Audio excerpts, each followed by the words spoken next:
The law of attraction in the thought world. The universe is governed by law, one great law. Its manifestations are multiform, but viewed from the ultimate, there is but one law. We are familiar with some of its manifestations, but are almost totally ignorant of certain others. Still, we are learning a little more every day. The veil is being gradually lifted. We speak learnedly of the law of gravitation, but ignore that equally wonderful manifestation, the law of attraction in the thought world. We are familiar with that wonderful manifestation of law which draws and holds together the atoms of which matter is composed. We recognize the power of the law that attracts bodies to the earth, that holds the circling worlds in their places, but we close our eyes to the mighty law that draws to us the things we desire or fear, that makes or mars our lives. When we come to see that thought is a force, a manifestation of energy, having a magnet-like power of attraction, we will begin to understand the why and wherefore of many things that have heretofore seemed dark to us. There is no study that will so well repay the student for his time and trouble as the study of the workings of this mighty law of the world of thought, the law of attraction. When we think, we send out vibrations of a fine ethereal substance, which are as real as the vibrations manifesting light, heat, electricity, and magnetism. That these vibrations are not evident to our five senses is no proof that they do not exist. A powerful magnet will send out vibrations and exert a force sufficient to attract itself a piece of steel weighing 100 pounds, but we can neither see, taste, smell, hear, nor feel the mighty force. These thought vibrations, likewise, cannot be seen, tasted, smelled, heard, nor felt in the ordinary way. Although it is true there are on record cases of persons peculiarly sensitive to psychic impressions who have perceived powerful thought waves, and many of us can testify that we have distinctly felt the thought vibrations of others, both whilst in the presence of the sender and at a distance. Telepathy and its kindred phenomena are not idle dreams. Light and heat are manifested by vibrations of a far lower intensity than those of thought, but the difference is solely in the rate of vibration. The annals of science throw an interesting light upon this question. Professor Elisha Gray, an eminent scientist, says in his little book, The Miracles of Nature, there is much food for speculation in the thought that there exist sound waves that no human ear can hear, and color waves of light that no eye can see. The long, dark, soundless space between 40,000 and 400 quadrillion vibrations per second, and the infinity of range beyond 700 quadrillion vibrations per second, where light ceases in the universe of motion, makes it possible to indulge in speculation. M.M. Williams, in his work entitled Short Chapters in Science, says, there is no gradation between the most rapid undulations or tremblings that produce our sensation of sound, and the slowest of those which give rise to our sensations of gentlest warmth. There is a huge gap between them, wide enough to include another world of motion, all lying between our world of sound and our world of heat and light. And there is no good reason whatever for supposing that matter is incapable of such intermediate activity, or that such activity may not give rise to intermediate sensations, provided there are organs for taking up and sensifying their movements. I cite the above authorities merely to give you food for thought, not to attempt to demonstrate to you the fact that thought vibrations exist. The last named fact has been fully established to the satisfaction of numerous investigators of the subject, and a little reflection will show you that it coincides with your own experiences. We often hear repeated the well-known mental science statement, thoughts are things, and we say these words over without consciously realizing just what is the meaning of the statement. If we fully comprehended the truth of the statement and the natural consequences of the truth back of it, we should understand many things which have appeared dark to us, and would be able to use the wonderful power, thought force, just as we use any other manifestation of energy. As I have said, when we think, we set into motion vibrations of a very high degree, but just as real as the vibrations of light, heat, sound, electricity. And when we understand the laws governing the production and transmission of these vibrations, we will be able to use them in our daily life, just as we do the better-known forms of energy. That we cannot see, hear, weigh, or measure these vibrations is no proof that they do not exist. There exist waves of sound which no human ear can hear, although some of these are undoubtedly registered by the ear of some of the insects, and others are caught by delicate scientific instruments invented by man. Yet there is a great gap between the sounds registered by the most delicate instrument and the limit which man's mind, reasoning by analogy, knows to be the boundary line between sound waves and some other forms of vibration. And there are light waves which the eye of man does not register, some of which may be detected by more delicate instruments, and many more so fine that the instrument has not yet been invented which will detect them, although improvements are being made every year, and the unexplored field gradually lessens.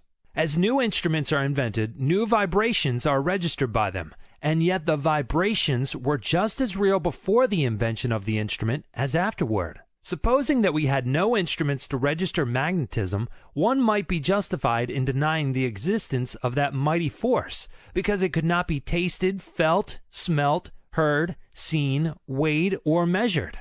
And yet the mighty magnet would still send out waves of force sufficient to draw to it pieces of steel weighing hundreds of pounds. Each form of vibration requires its own form of instrument for registration.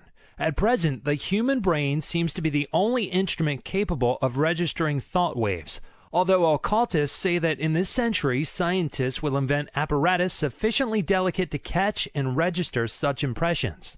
And from present indications, it looks as if the invention named might be expected at any time. The demand exists and undoubtedly will be soon supplied. But to those who have experimented along the lines of practical telepathy, no further proof is required than the results of their own experiments. We are sending out thoughts of greater or less intensity all the time, and we are reaping the results of such thoughts.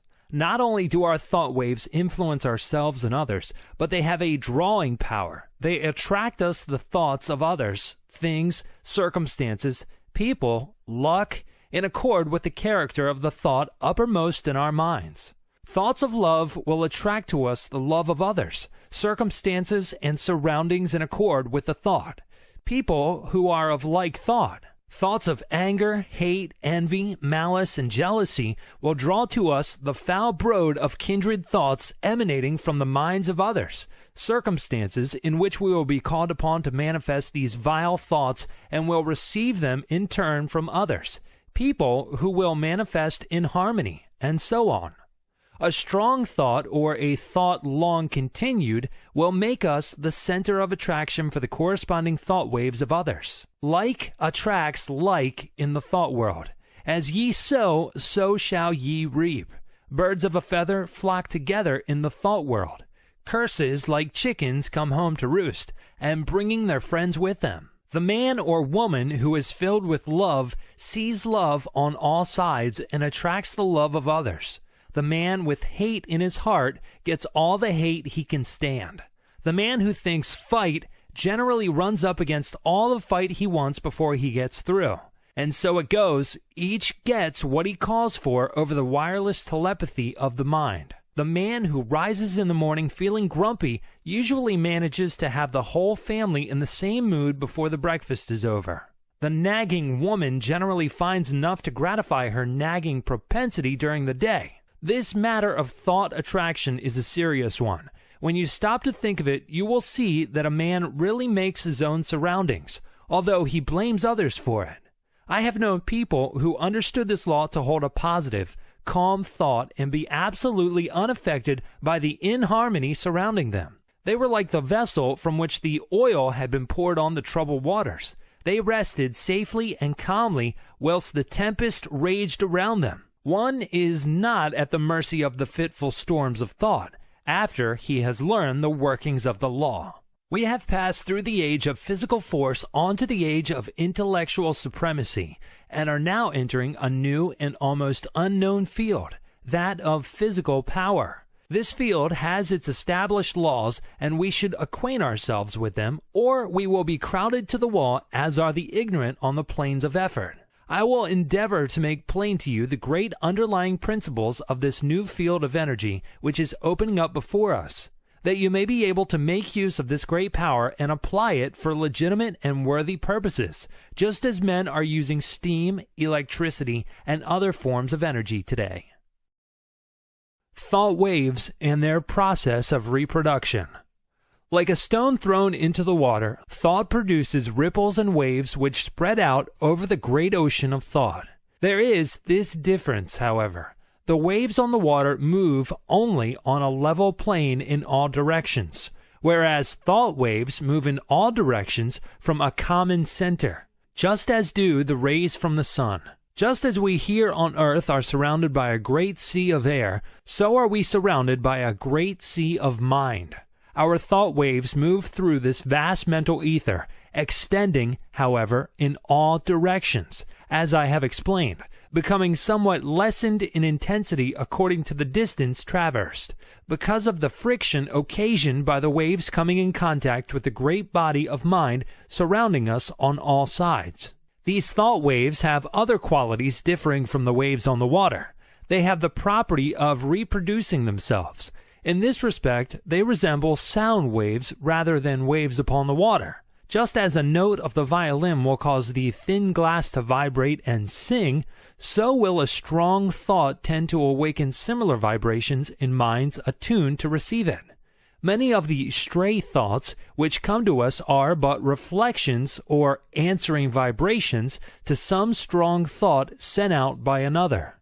But unless our minds are attuned to receive it, the thought will not likely affect us. If we are thinking high and great thoughts, our minds acquire a certain keynote corresponding to the character of the thoughts we have been thinking. And, this keynote once established, we will be apt to catch the vibrations of other minds keyed to the same thought.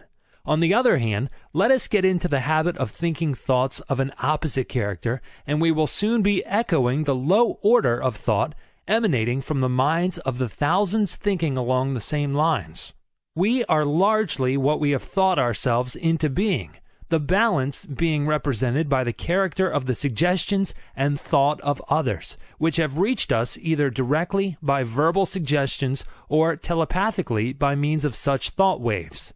Our general mental attitude, however, determines the character of the thought waves received from others as well as the thoughts emanating from ourselves. We receive only such thoughts as are in harmony with the general mental attitude held by ourselves, the thoughts not in harmony affecting us very little, as they awaken no response in us. The man who believes thoroughly in himself and maintains a positive, strong mental attitude of confidence and determination is not likely to be affected by the adverse and negative thoughts of discouragement and failure emanating from the minds of other persons in whom these last qualities predominate. At the same time, these negative thoughts, if they reach one whose mental attitude is pitched on a low key, deepen his negative state and add fuel to the fire which is consuming his strength. Or, if you prefer this figure, serve to further smother the fire of his energy and activity. We attract to us the thoughts of others of the same order of thought. The man who thinks success will be apt to get into tune with the minds of others thinking likewise, and they will help him, and he them. The man who allows his mind to dwell constantly upon thoughts of failure brings himself into close touch with the minds of other failure people, and each will tend to pull the other down still more. The man who thinks that all is evil is apt to see much evil, and will be brought into contact with others who will seem to prove his theory. And the man who looks for good in everything and everybody will be likely to attract to himself the things and people corresponding to his thought. We generally see that for which we look. You will be able to carry this idea more clearly if you will think of the Marconi wireless instruments, which receive the vibrations only from the sending instrument which has been attuned to the same key, while other telegrams are passing through the air in near vicinity without affecting the instrument. The same law applies to the operations of thought. We receive only that which corresponds to our mental attunement. If we have been discouraged, we may rest assured that we have dropped into a negative key and have been affected not only by our own thoughts, but have also received the added depressing thoughts of similar character which are constantly being sent out from the minds of other unfortunates who have not yet learned the law of attraction in the thought world. And if we occasionally rise to heights of enthusiasm and energy, how quickly we feel the inflow of the courageous, daring, energetic, positive thoughts being sent out by the live men and women of the world. We recognize this without much trouble when we come in personal contact with people and feel their vibrations, depressing or invigorating, as the case may be. But the same law operates when we are not in their presence, although less strongly. The mind has many degrees of pitch, ranging from the highest positive note to the lowest negative note, with many notes in between, varying in pitch according to their respective distance from the positive or negative extreme. When your mind is operating along positive lines, you feel strong, buoyant, bright, cheerful, happy, confident, and courageous, and are enabled to do your work well, to carry out your intentions, and progress on your roads to success. You send out strong positive thought, which affects others and causes them to cooperate with you or to follow your lead, according to their own mental keynote. When you are playing on the extreme negative end of the mental keyboard, you feel depressed, weak, passive, dull, fearful, cowardly, and you find yourself unable to make progress or to succeed, and your effect upon others is practically nil. You are led by rather than leading others, and are used as a human doormat or football by more positive persons. In some persons, the positive element seems to predominate, and in others, the negative quality seems to be more in evidence. There are, of course, widely varying degrees of positiveness and negativeness, and B may be negative to A while positive to C. When two people first meet, there is generally a silent mental conflict in which their respective minds test their quality of positiveness and fix their relative position toward each other. This process may be unconscious in many cases, but it occurs nevertheless. The adjustment is often automatic, but occasionally the struggle is so sharp, the opponents being so well matched, that the matter forces itself into the consciousness of the two people. Sometimes both parties are so much alike in their degrees of positiveness that they fail to come to terms mentally. They never really are able to get along with each other, and they are either mutually repelled or separate, or else stay together amid constant broils and wrangling. We are positive or negative to everyone with whom we have relations. We may be positive to our children, our employees, and dependents, but we are at the same time negative to others to whom we occupy inferior positions or whom we have allowed to assert themselves over us. Of course, something may occur and we will suddenly become more positive than the man or woman to whom we have heretofore been negative. We frequently see cases of this kind, and as the knowledge of these mental laws becomes more general, we will see many more instances of persons asserting themselves and making use of their newfound power. But remember, you possess the power to raise the keynote of your mind to a positive pitch by an effort of the will. And, of course, it is equally true that you may allow yourself to drop into a low, negative note by carelessness or a weak will. There are more people on the negative plane of thought than on the positive plane, and consequently there are more negative thought vibrations in operation in our mental atmosphere. But happily for us, this is counterbalanced by the fact that a positive thought is infinitely more powerful than a negative one. And if by force of will we raise ourselves to a higher mental key, we can shut out the depressing thoughts and may take up the vibrations corresponding with our changed mental attitude. This is one of the secrets of the affirmations and autosuggestions used by the several schools of mental science and the other new thought cults. There is no particular merit in affirmations of themselves, but they serve a twofold purpose. One, they tend to establish new mental attitudes within us and act wonderfully in the direction of character building, the science of making ourselves over. Two, they tend to raise the mental keynote so that we may get the benefit of the positive thought waves of others on the same plane of thought. Whether or not we believe in them, we are constantly making affirmations. The man who asserts that he can and will do a thing and asserts it earnestly develops in himself the qualities conducive to the well-doing of that thing, and at the same time places his mind in the proper key to receive all the thought waves likely to help him in the doing. If, on the other hand, one says and feels that he is going to fail, he will choke and smother the thoughts coming from his own subconscious mentality, which are intended to help him, and at the same time will place himself in tune with the failure thought of the world. And there is plenty of the latter kind of thought around, I can tell you. Do not allow yourselves to be affected by the adverse and negative thoughts of those around you. Rise to the upper chambers of your mental dwelling and key yourself up to a strong pitch, away above the vibrations on the lower planes of thought.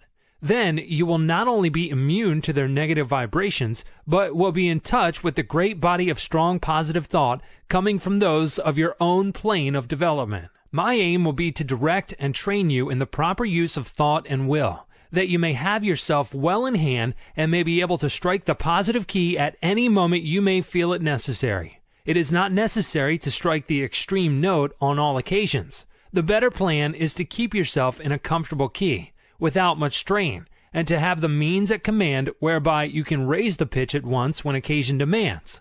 By this knowledge you will not be at the mercy of the old automatic action of the mind, but may have it well under your control. Development of the will is very much like the development of a muscle, a matter of practice and gradual improvement.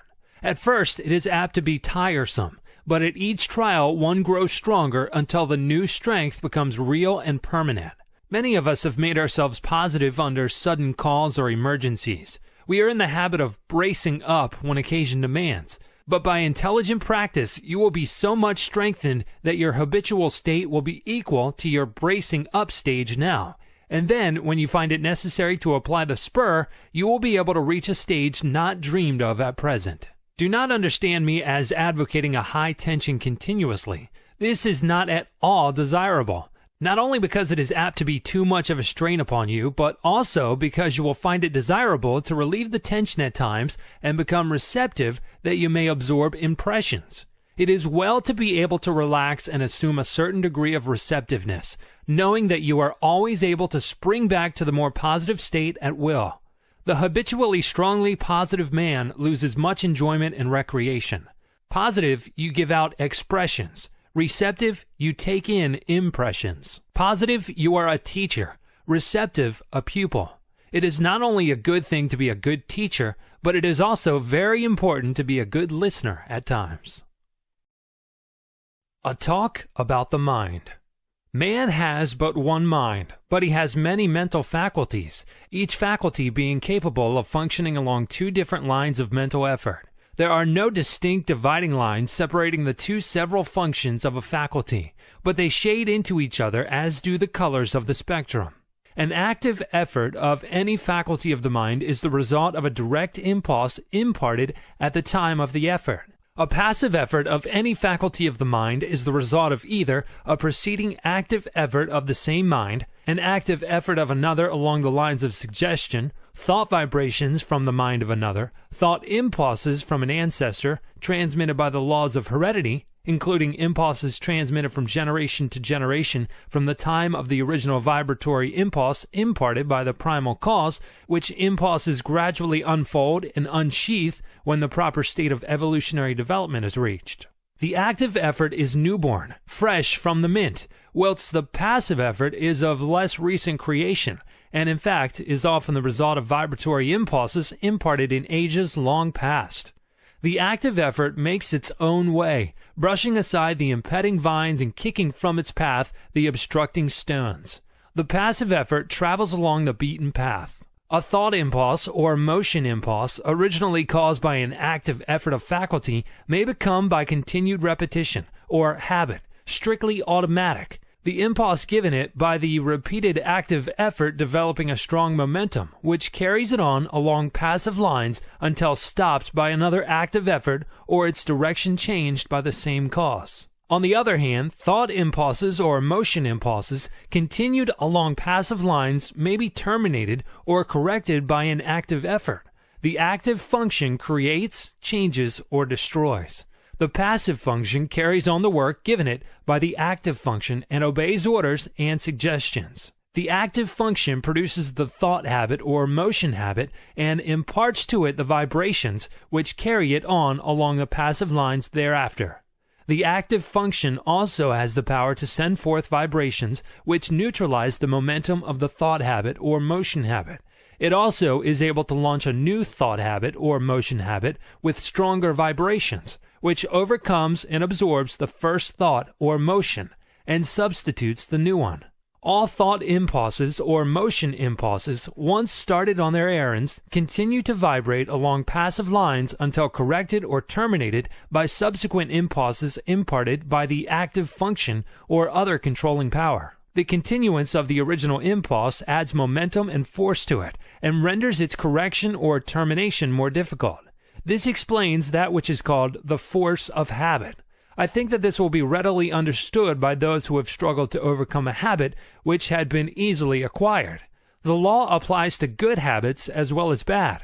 The moral is obvious. Several of the faculties of the mind often combine to produce a single manifestation. A task to be performed may call for the combined exercise of several faculties, some of which may manifest by active effort and others by passive effort. The meeting of new conditions, new problems, calls for the exercise of active effort, whilst a familiar problem or task can be easily handled by the passive effort without the assistance of his more enterprising brother. There is in nature an instinctive tendency of living organisms to perform certain actions, the tendency of an organized body to seek that which satisfies the wants of its organism. This tendency is sometimes called appetency. It is really a passive mental impulse originating with the impetus imparted by the primal cause, and transmitted along the lines of evolutionary development, gaining strength and power as it progresses. The impulse of the primal cause is assisted by the powerful upward attraction exerted by the absolute. In plant life, this tendency is plainly discernible, ranging from the lesser exhibitions in the lower types to the greater in the higher types. It is that which is generally spoken of as the life force in plants. It is, however, a manifestation of rudimentary mentation, functioning along the lines of passive effort. In some of the higher forms of plant life, there appears a faint color of independent life action, a faint indication of choice of volition. Writers on plant life relate many remarkable instances of this phenomenon. It is undoubtedly an exhibition of rudimentary active mentation. In the lower animal kingdom, a very high degree of passive mental effort is found, and varying in degree in the several families and species, a considerable amount of active mentation is apparent. The lower animal undoubtedly possesses reason only in a lesser degree than man, and in fact, the display of volitional mentation exhibited by an intelligent animal is often nearly as high as that shown by the lower types of man or by a young child. As a child, before birth, shows in its body the stages of the physical evolution of man, so does a child before and after birth, until maturity, manifests the stages of the mental evolution of man.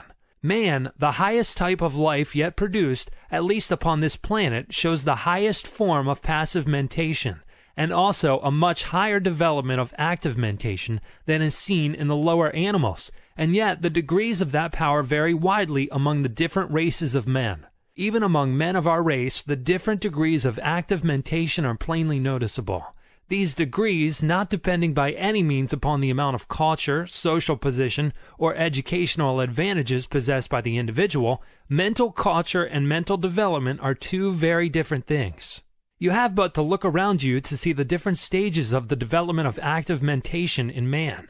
The reasoning of many men is scarcely more passive mentation, exhibiting but little of the qualities of volitional thought. They prefer to let other men think for them. Active mentation tires them, and they find the instinctive, automatic, passive mental process much easier. Their minds work along the lines of least resistance. They are but little more than human sheep. Among the lower animals and the lower types of men, active mentation is largely confined to the grosser faculties. The more material plane, the higher mental faculties working along the instinctive, automatic lines of the passive function. As the lower forms of life progressed in the evolutionary scale, they developed new faculties which were latent within them. These faculties always manifested in the form of rudimentary passive functioning, and afterwards worked up through higher passive forms until the active functions were brought into play. The evolutionary process still continues, the invariable tendency being toward the goal of highly developed active mentation. This evolutionary progress is caused by the vibratory impulse imparted by the primal cause, aided by the uplifting attraction of the Absolute. This law of evolution is still in progress, and man is beginning to develop new powers of mind, which, of course, are first manifesting themselves along the lines of passive effort. Some men have developed these new faculties to a considerable degree, and it is possible that before long, man will be able to exercise them along the lines of their active functions. In fact, this power has already been attained by a few. This is the secret of the Oriental occultist and of some of their Occidental brethren. The amendability of the mind to the will can be increased by properly directed practice. That which we are in the habit of referring to as the strengthening of the will is in reality the training of the mind to recognize and absorb the power within.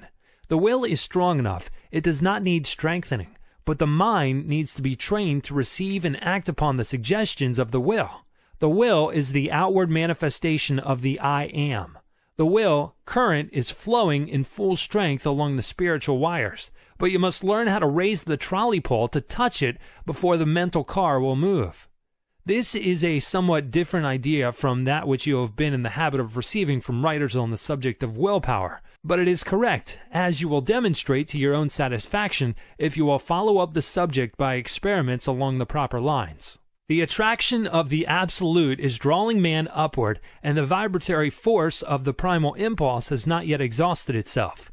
The time of evolutionary development has come when man can help himself. The man who understands the law can accomplish wonders by means of the development of the powers of the mind, whilst the man who turns his back upon the truth will suffer from his lack of knowledge of the law. He who understands the laws of his mental being develops his latent powers and uses them intelligently. He does not despise his passive mental functions, but makes good use of them also, charges them with the duties for which they are best fitted, and is able to obtain wonderful results from their work, having mastered them and trained them to do the bidding of the higher self. When they fail to do their work properly, he regulates them, and his knowledge prevents him from meddling with them unintelligently, and thereby doing himself harm. He develops the faculties and powers latent within him, and learns how to manifest them along the line of active mentation as well as passive. He knows that the real man within him is the master to whom both active and passive functions are but tools. He has banished fear and enjoys freedom. He has found himself. He has learned the secret of the I Am. Mind building. Man can build up his mind and make it what he wills. In fact, we are mind building every hour of our lives, either consciously or unconsciously. The majority of us are doing the work unconsciously, but those who have seen a little below the surface of things have taken the matter in hand and have become conscious creators of their own mentality. They are no longer subject to the suggestions and influences of others, but have become masters of themselves. They assert the I and compel obedience from the subordinate mental faculties. The I is the sovereign of the mind, and what we call will is the instrument of the I. Of course, there is something back of this, and the universal will is higher than the will of the individual, but the latter is in much closer touch with the universal will than is generally supposed, and when one conquers the lower self and asserts the I, he becomes in close touch with the universal will and partakes largely of its wonderful power. The moment one asserts the I and finds himself, he establishes a close connection between the individual will and the universal will.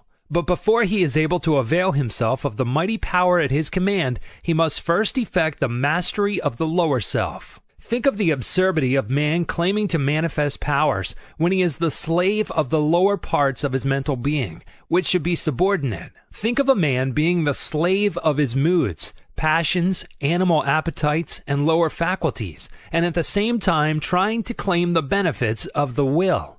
Now, I am not preaching asceticism, which seems to me to be a confession of weakness. I am speaking of self-mastery, the assertion of the I over the subordinate parts of oneself. In the higher view of the subject, this I is the only real self, and the rest is the non-self. But our space does not permit the discussion of this point, and we will use the word self as meaning the entire man. Before a man can assert the I in its full strength, he must obtain the complete mastery of the subordinate parts of the self. All things are good when we learn to master them, but no thing is good when it masters us. Just so long as we allow the lower portions of the self to give us orders, we are slaves.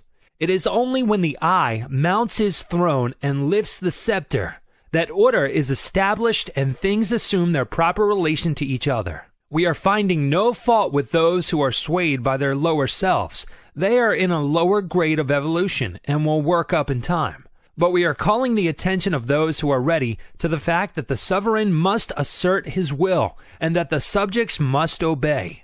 Orders must be given and carried out. Rebellion must be put down and the rightful authority insisted upon. And the time to do it is now. You have been allowing your rebellious subjects to keep the king from his throne. You have been allowing the mental kingdom to be misgoverned by irresponsible faculties. You have been the slaves of appetite, unworthy thoughts, passion, and negativeness. The will has been put aside, and the low desire has usurped the throne. It is time to reestablish order in the mental kingdom.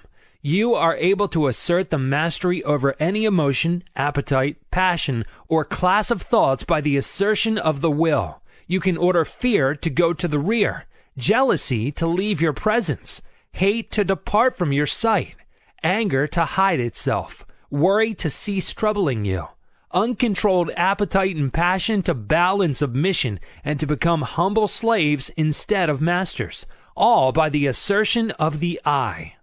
You may surround yourself with the glorious company of courage, love, and self-control by the same means.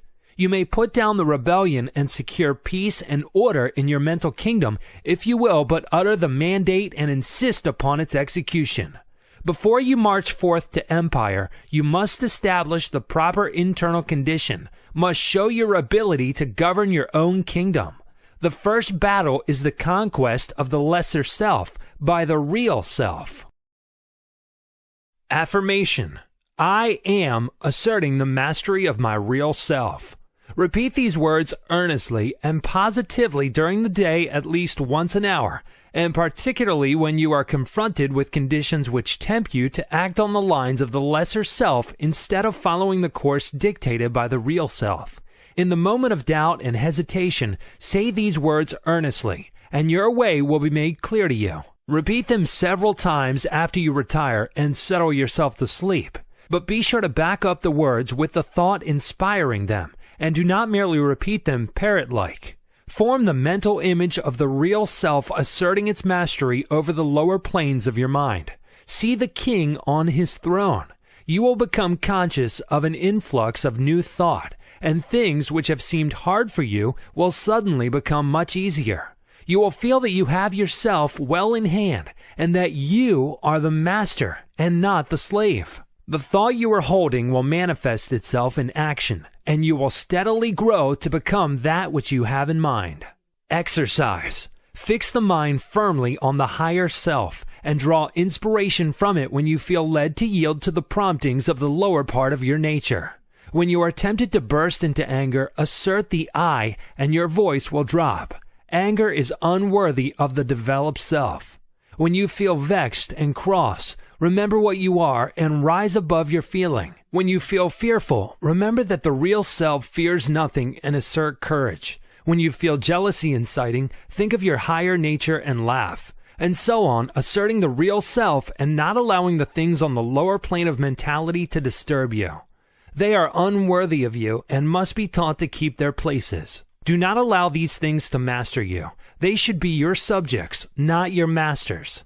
You must get away from this plane, and the only way to do so is to cut loose from these phases of thought which have been running things to suit themselves. You may have trouble at the start, but keep at it, and you will have that satisfaction which comes only from conquering the lower parts of our nature. You have been a slave long enough. Now is the time to free yourselves. If you will follow these exercises faithfully, you will be a different being by the end of the year, and will look back with a pitying smile to your former condition. But it takes work. This is not child's play, but a task for earnest men and women. Will you make the effort? The secret of the will. While psychologists may differ in their theories regarding the nature of the will, none deny its existence, nor question its power. All persons recognize the power of strong will. All see how it may be used to overcome the greatest obstacles. But few realize that the will may be developed and strengthened by intelligent practice. They feel that they could accomplish wonders if they had a strong will, but instead of attempting to develop it, they content themselves with vain regrets. They sigh, but do nothing. Those who have investigated the subject closely know that willpower, with all its latent possibilities and mighty powers, may be developed, disciplined, controlled, and directed, just as may be any other of nature's forces. It does not matter what theory you may entertain about the nature of the will. You will obtain the results if you practice intelligently. Personally, I have a somewhat odd theory about the will. I believe that every man has, potentially, a strong will, and that all he has to do is to train his mind to make use of it. I think that in the higher regions of the mind of every man is a great store of willpower awaiting his use. The will current is running along the psychic wires, and all that is necessary to do is to raise the mental trolley pole and bring down the power for your use. And the supply is unlimited, for your little storage battery is connected with the great powerhouse of the universal willpower, and the power is inexhaustible. The mind is the instrument, and the supply of willpower is proportionate to the fineness of the instrument through which it manifests. But you needn't accept this theory if you don't like it. This lesson will fit your theory as well as mine. He who has developed his mind so that it will allow the willpower to manifest through it has opened up wonderful possibilities for himself. Not only has he found a great power at his command, but he is able to bring into play and use faculties, talents, and abilities of whose existence he has not dreamed. This secret of the will is the magic key which opens all doors. The late Donald G. Mitchell once wrote, "Resolve is what makes a man manifest. Not puny resolve, but crude determination, not errant purpose, but that strong and indefatigable will which treads down difficulties and danger, as a boy treads down the heaving frost lands of winter, which kindles his eye and brain with a proud pulse beat toward the unattainable. Will makes men giants." Many of us feel that if we would but exert our will, we might accomplish wonders. But somehow we do not seem to want to take the trouble. At any rate, we do not get to the actual willing point. We put it off from time to time and talk vaguely of some day, but that some day never comes. We instinctively feel the power of the will, but we haven't enough energy to exercise it, and so drift along with the tide, unless perhaps some friendly difficulty arises, some helpful obstacle appears in our path, or some kindly pain stirs us into action. In either of which cases we are compelled to assert our will, and thus begin to accomplish something. The trouble with us is that we do not want to do the thing enough to make us exert our willpower. We don't want to hard enough. We are mentally lazy and of weak desire. If you do not like the word desire, substitute it for the word aspiration. Some people call the lower impulses desires and the higher aspirations. It's all a matter of words. Take your choice. That is the trouble. Let a man be in danger of losing his life, let a woman be in danger of losing a great love, and you will witness a startling exhibition of willpower from an unexpected source. Let a woman's child be threatened with danger, and she will manifest a degree of courage and will that sweeps all before it. And yet the same woman will quail before a domineering husband, and will lack the will to perform a simple task. A boy will do all sorts of work if he but considers it play, and yet he can scarcely force himself to cut a little firewood. Strong will follows strong desire. If you really want to do a thing very much, you can usually develop the willpower to accomplish it. The trouble is that you have not really wanted to do these things, and yet you blame your will. You say that you do not want to do it, but if you stop to think, you will see that you really want to do something else more than the thing in question. You are not willing to pay the price of attainment. Stop a moment and analyze this statement and apply it to your own case. You are mentally lazy. That's the trouble. Don't talk to me about not having enough will. You have a great storehouse of will awaiting your use, but you are too lazy to use it. Now, if you are really in earnest about this matter, get to work and first find out what you really want to do. Then start to work and do it. Never mind about the willpower. You'll find a full supply of that whenever you need it. The thing to do is to get to the point where you will resolve to do. That's the real test, the resolving. Think of these things a little and make up your mind whether or not you really want to be a willer sufficiently hard to get to work. Many excellent essays and books have been written on this subject, all of which agree regarding the greatness of willpower, the most enthusiastic terms being used, but few have anything to say about how this power may be acquired by those who have it not, or who possess it in but a limited degree. Some have given exercises designed to strengthen the will, which exercises really strengthen the mind so that it is able to draw upon its own store of power. But they have generally overlooked the fact that in autosuggestion is to be found the secret of the development of the mind, so that it may become the efficient instrument of the will. Autosuggestion. I am using my willpower. Say these words several times earnestly and positively, immediately after finishing this article. Then repeat them frequently during the day, at least once an hour, and particularly when you meet something that calls for the exercise of willpower. Also, repeat them several times after you retire and settle yourself for sleep. Now, there is nothing in the words unless you back them up with the thought. In fact, the thought is the whole thing, and the words only pegs upon which to hang the thought. So think of what you are saying and mean what you say. You must use faith at the start and use the words with a confident expectation of the result. Hold the steady thought that you are drawing on your storehouse of willpower, and before long you will find that thought is taking form in action, and that your willpower is manifesting itself. You will feel an influx of strength with each repetition of the words. You will find yourself overcoming difficulties and bad habits, and will be surprised at how things are being smoothed out for you. Exercise. Perform at least one disagreeable task each day during the month. If there is any especially disagreeable task which you would like to shirk, that is the one for you to perform. This is not given to you in order to make you self-sacrificing or meek or anything of that sort. It is given to you to exercise your will.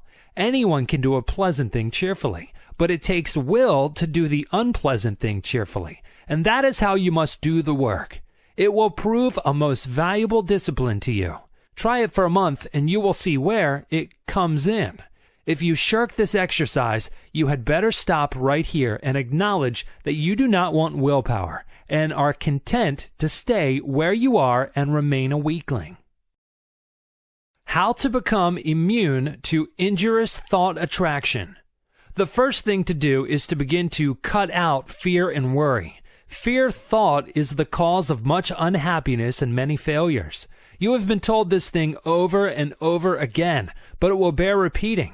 Fear is a habit of mind which has been fastened upon us by negative race thought, but from which we may free ourselves by individual effort and perseverance. Strong expectancy is a powerful magnet. He of the strong, confident desire attracts to him the things best calculated to aid him. Persons, things, circumstances, surroundings, if he desires them hopefully, trustfully, confidently, calmly. And equally true, he who fears a thing generally manages to start into operation forces which will cause the thing he feared to come upon him. Don't you see? The man who fears really expects the feared thing, and the eyes of the law is the same as if he really had wished for or desired it. The law is operative in both cases. The principle is the same. The best way to overcome the habit of fear is to assume the mental attitude of courage, just as the best way to get rid of darkness is to let in the light.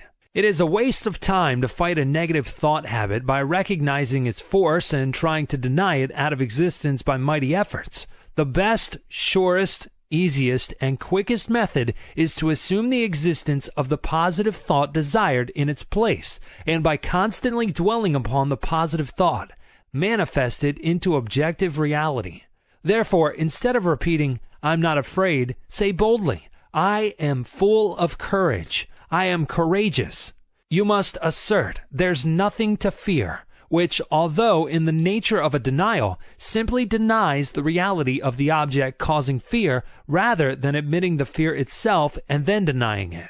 To overcome fear, one should hold firmly to the mental attitude of courage. He should think courage, say courage, act courage. He should keep the mental picture of courage before him all the time until it becomes his normal mental attitude. Hold the ideal firmly before you, and you will gradually grow to its attainment. The ideal will become manifest. Let the word courage sink deeply into your mind, and then hold it firmly there until the mind fastens it in place. Think of yourself as being courageous. See yourself as acting with courage in trying situations. Realize that there is nothing to fear, that worry and fear never helped anyone, and never will. Realize that fear paralyzes effort, and that courage promotes activity. The confident, fearless, expectant, "I can and I will" man is a mighty magnet. He attracts to himself just what is needed for his success. Things seem to come his way, and people say he is lucky. Nonsense. Luck has nothing to do with it. It's all in the mental attitude, and the mental attitude of the "I can't" or the "I'm afraid" man also determines his measure of success. There's no mystery whatsoever about it. You have but to look about you to realize the truth of what I have said. Did you ever know a successful man who did not have the "I can" and "I will" thought strong within him? Why, he will walk all around the "I can't" man who has perhaps even more ability. The first mental attitude brought to the surface latent qualities as well as attracted him from outside, whilst the second mental attitude not only attracted "I can't" people and things, but also kept the man's own powers from manifesting themselves. I have demonstrated the correctness of these views, and so have many others, and the number of people who know these things is growing every day. Don't waste your thought force, but use it to advantage. Stop attracting to yourself failure, unhappiness, inharmony, sorrow. Begin now and send out a current of bright, positive, happy thought. Let your prevailing thought be "I can and I will." Think "I can and I will." Dream "I can and I will." Say "I can and I will," and act "I can and I will." Live on the "I can and I will" plane, and before you are aware of it, you will feel the new vibrations manifesting themselves in action. Will see them bring results, will be conscious of the new point of view, will realize that your own is coming to you. You will feel better, act better, see better, be better in every way after you join the "I can and I will" brigade.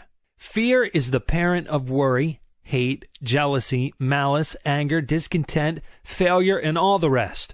The man who rids himself of fear will find that the rest of the brood has disappeared. The only way to be free is to get rid of fear. Tear it out by the roots. I regard the conquest of fear as the first important step to be taken by those who wish to master the application of thought force.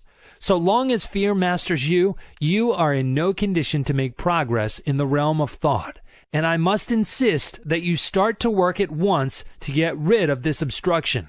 You can do it, if you only go about it in earnest. And when you have ridded yourself of the vile thing, life will seem entirely different to you. You will feel happier, freer, stronger, more positive, and will be more successful in every undertaking of life. Start it today. Make up your mind that this intruder must go. Do not compromise matters with him, but insist upon an absolute surrender on his part. You will find the task difficult at first, but each time you oppose him, he will grow weaker, and you will be stronger. Shut off his nourishment. Starve him to death. He cannot live in a thought atmosphere of fearlessness. So start to fill your mind with good, strong, fearless thoughts. Keep yourself busy thinking fearlessness, and fear will die of his own accord. Fearlessness is positive. Fear is negative, and you may be sure that the positive will prevail.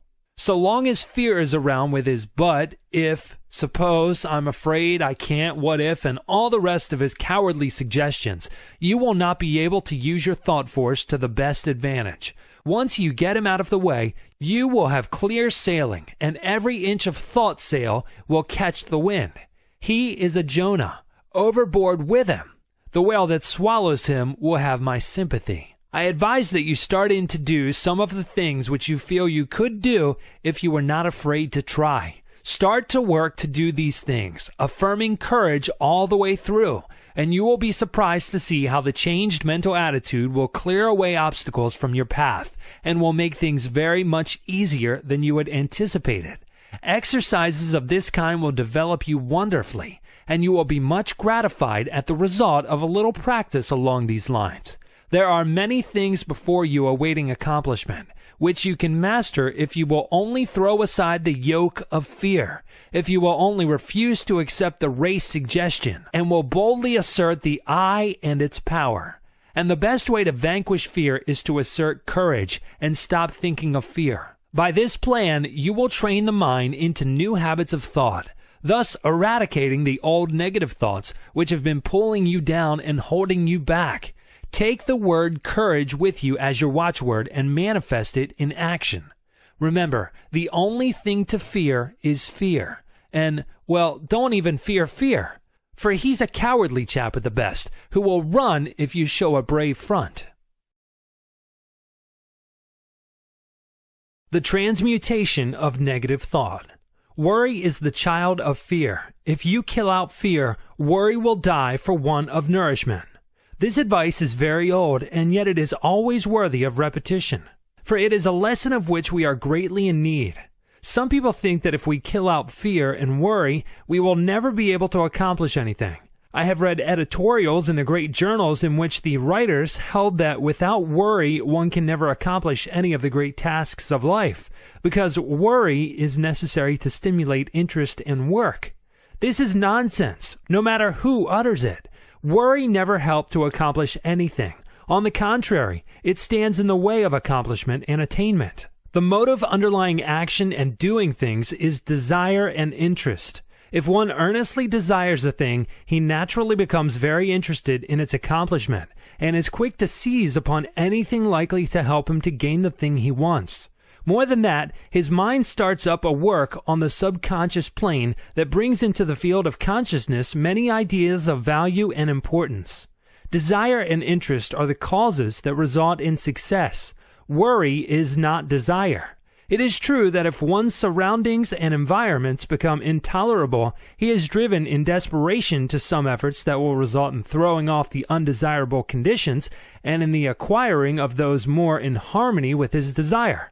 But this is only another form of desire. The man desires something different from what he has, and when his desire becomes strong enough, his entire interest is given to the task. He makes a mighty effort, and the change is accomplished. But it wasn't worry that caused the effort. Worry could content itself with wringing its hands and moaning, "Woe is me," and wearing its nerves to a frazzle, and accomplishing nothing. Desire acts differently. It grows stronger as the man's conditions become intolerable, and finally, when he feels the hurt so strongly that he can't stand it any longer, he says, "I won't stand this any longer. I will make a change." And lo, then desire springs into action. The man keeps on wanting a change the worst way, which is the best way, and his interest and attention being given to the task of deliverance, he begins to make things move. Worry never accomplished anything. Worry is negative and death-producing. Desire and ambition are positive and life-producing. A man may worry himself to death, and yet nothing will be accomplished. But let that man transmute his worry and discontent into desire and interest, coupled with a belief that he is able to make the change, the I can and I will idea, then something happens. Yes, fear and worry must go before we can do much. One must proceed to cast out these negative intruders and replace them with confidence and hope. Transmute worry into keen desire. Then you will find that interest is awakened and you will begin to think things of interest to you. Thoughts will come to you from the great reserve stock in your mind, and you will start to manifest them into action. Moreover, you will be placing yourself in harmony with similar thoughts of others, and will draw to your aid and assistance from the great volume of thought waves with which the world is filled. One draws to himself thought waves corresponding in character with the nature of the prevailing thoughts in his one mind, his mental attitude. Then again, he begins to set into motion the great law of attraction, whereby he draws to him others likely to help him, and is, in turn, attracted to others who can aid him. This law of attraction is no joke, no metaphysical absurdity, but is a great, live, working principle of nature, as anyone may learn by experimenting and observing. To succeed in anything, you must want it very much. Desire must be evidence in order to attract. The man of weak desires attracts very little to himself. The stronger the desire, the greater the force set into motion. You must want a thing hard enough before you can get it. You must want it more than you do the things around you, and you must be prepared to pay the price for it. The price is the throwing overboard of certain lesser desires that stand in the way of the accomplishment of the greater one. Comfort, ease, leisure, amusements, and many other things may have to go. Not always, though. It all depends on what you want. As a rule, the greater the thing desired, the greater the price to be paid for it. Nature believes in adequate compensation. But if you really desire a thing in earnest, you will pay the price without question, for the desire will dwarf the importance of the other things. You say that you want a thing very much and are doing everything possible toward its attainment. Pshaw, you are only playing desire. Do you want the thing as much as a prisoner wants freedom, as much as a dying man wants life? Look at the almost miraculous things accomplished by prisoners desiring freedom. Look how they work through steel plates and stone walls with a bit of stone. Is your desire as strong as that? Do you work for a desired thing as if your life depended upon it? Nonsense. You don't know what desire is. I tell you, if a man wants a thing as much as the prisoner wants freedom, or as much as a strongly vital man wants life, then that man will be able to sweep away obstacles and impediments apparently immovable. The key to attainment is desire, confidence, and will. This key will open many doors. Fear paralyzes desire. It scares the life out of it. You must get rid of fear. There have been times in my life when fear would get a hold of me and take a good, firm grip of my vitals, and I would lose all hope, all interest, all ambition, all desire. But thank the Lord, I have always managed to throw off the grip of the monster and face my difficulty like a man, and lo, things would seem to be straightened out for me somehow. Either the difficulty would melt away, or I would be given means to overcome or get around or under or over it. It is strange how this works. No matter how great is the difficulty, when we finally face it with courage and confidence in ourselves, we seem to pull through somehow. And then we begin to wonder what we were so scared about. This is not a mere fancy, it is the working of a mighty law, which we do not as yet fully understand, but which we may prove at any time. People often ask, it's all very well for you new thought people to say don't worry, but what's a person to do when he thinks of all the possible things ahead of him which might upset him or his plans? Well, all that I can say is that a man is foolish to bother about thinking of troubles to come at some time in the future. The majority of things that we worry about don't come to pass at all. A large proportion of the others come in a milder form than we had anticipated, and there are always other things which come at the same time which helps us to overcome the trouble. The future holds in store for us not only difficulties to be overcome, but also agents to help us in overcoming the difficulties. Things adjust themselves. We are prepared for any trouble which may come upon us, and when the time comes, we somehow find ourselves able to meet it. It has been well said that 9/10 of the worries are over things which never come to pass, and that the other 10th is over things of little or no account. So what's the use in using up all your reserve force and fretting over future troubles, if this be so? Better wait until your troubles really come before you worry. You will find that by this storing up of energy, you will be able to meet about any sort of trouble that comes your way. What is it that uses up all the energy in the average man or woman anyway? Is it the real overcoming of difficulties or the worrying about impending troubles? It's always tomorrow, tomorrow, and yet tomorrow never comes just as we feared it would. Tomorrow is all right. It carries in its grip good things as well as troubles. Bless my soul, when I sit down and think over the things which I once feared might possibly descend upon me, I laugh. Where are those feared things now? I don't know. Have almost forgotten that I ever feared them. You do not need fight worry. That isn't the way to overcome the habit. Just practice concentration and then learn to concentrate upon something right before you, and you will find that the worry thought has vanished. The mind can think of but one thing at a time, and if you concentrate upon a bright thing, the other thing will fade away. There are better ways of overcoming objectionable thoughts than by fighting them. Learn to concentrate upon thoughts of an opposite character, and you will have solved the problem.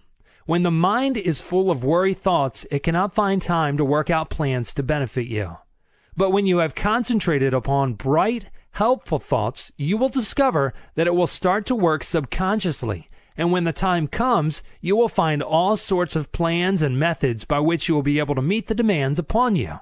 Keep your mental attitude right, and all things will be added unto you. There's no sense in worrying. Nothing has ever been gained by it, and nothing ever will be. Bright, cheerful, and happy thoughts attract bright, cheerful, and happy things to us. Worry drives them away. Cultivate the right mental attitude. The law of mental control. Your thoughts are either faithful servants or tyrannical masters, just as you allow them to be. You have the say about it. Take your choice. They will either go about your work under direction of the firm will, doing it the best they know how, not only in your waking hours, but when you are asleep, some of our best mental work being performed for us when our conscious mentality is at rest, as is evidenced by the fact that when the morning comes, we find troublesome problems have been worked out for us during the night, after we had dismissed them from our minds, apparently. Or they will ride all over us and make us their slaves if we are foolish enough to allow them to do so. More than half the people of the world are slaves of every vagrant thought which may see fit to torment them. Your mind is given you for your good and for your own use, not to use you. There are very few people who seem to realize this and who understand the art of managing the mind. The key to the mystery is concentration. A little practice will develop within every man the power to use the mental machine properly. When you have some mental work to do, concentrate upon it to the exclusion of everything else, and you will find that the mind will get right down to business, to the work at hand, and matters will be cleared up in no time. There is an absence of friction, and all waste motion or lost power is obviated. Every pound of energy is put to use, and every revolution of the mental driving wheel counts for something. It pays to be a competent mental engineer, and the man who understands how to run his mental engine knows that one of the important things is to be able to stop it when the work has been done. He does not keep putting coal in the furnace and maintaining a high pressure after the work is finished, or when the day's portion of the work has been done, and the fires should be banked until the next day. Some people act as if the engine should keep running whether there was any work to be done or not, and then they complain if it gets worn out and wobbles and needs repairing. These mental machines are fine machines and need intelligent care. To those who are acquainted with the laws of mental control, it seems absurd for one to lie awake at night fretting about the problems of the day, or more often of the morrow. It is just as easy to slow down the mind as it is slow down an engine, and thousands of people are learning to do this in these days of new thought. The best way to do it is to think of something else, as far different from the obtruding thought as possible. There is no use fighting an objectionable thought with the purpose of downing it. This is a great waste of energy, and the more you keep on saying, "I won't think of this thing," the more it keeps on coming into your mind, for you are holding it there for the purpose of hitting it. Let it go. Don't give it another thought. Fix the mind on something entirely different, and keep the attention there by an effort of the will. A little practice will do much for you in this direction. There is only room for one thing at a time in the focus of attention, so put all your attention upon one thought, and the others will sneak off. Try it for yourself. Asserting the life force. I have spoken to you of the advantage of getting rid of fear. Now I wish to put life into you. Many of you have been going along as if you were dead. No ambition, no energy, no vitality, no interest, no life. This will never do. You are stagnating. Wake up and display a few signs of life. This is not the place in which you can stalk around like a living corpse. This is the place for wide-awake, active, live people, and a good general awakening is what is needed. Although it would take nothing less than a blast from Gabriel's trumpet to awaken some of the people who are stalking around thinking that they are alive, but who really are dead to all that makes life worthwhile. We must let life flow through us and allow it to express itself naturally. Do not let the little worries of life, or the big ones either, depress you or cause you to lose your vitality. Assert the life force within you and manifest it in every thought, act, and deed. And before long, you will be exhilarated and fairly bubbling over with vitality and energy. Put a little life into your work, into your pleasures, into yourself. Stop doing things in a half-headed way and begin to take an interest in what you are doing, saying, and thinking. It is astonishing how much interest we may find in the ordinary things of life if we will only wake up. There are interesting things all around us, interesting events occurring every moment, but we will not be aware of them unless we assert our life force and begin to actually live instead of merely existing.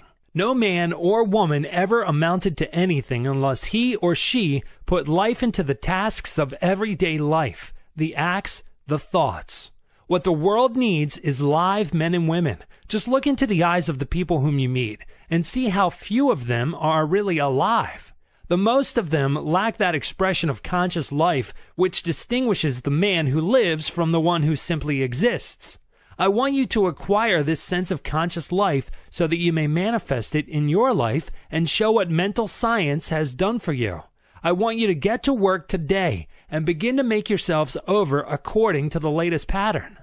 You can do this if you will only take the proper interest in the task. Affirmation and exercise. Fix in your mind the thought that the I within you is very much alive and that you are manifesting life fully, mentally, and physically. And keep this thought there, aiding yourself with constant repetitions of the watchword. Don't let the thought escape you, but keep pushing it back into the mind. Keep it before the mental vision as much as possible. Repeat the watchword when you awaken in the morning. Say it when you retire at night. And say it at mealtimes and whenever else you can during the day, at least once an hour. Form the mental picture of yourself as filled with life and energy.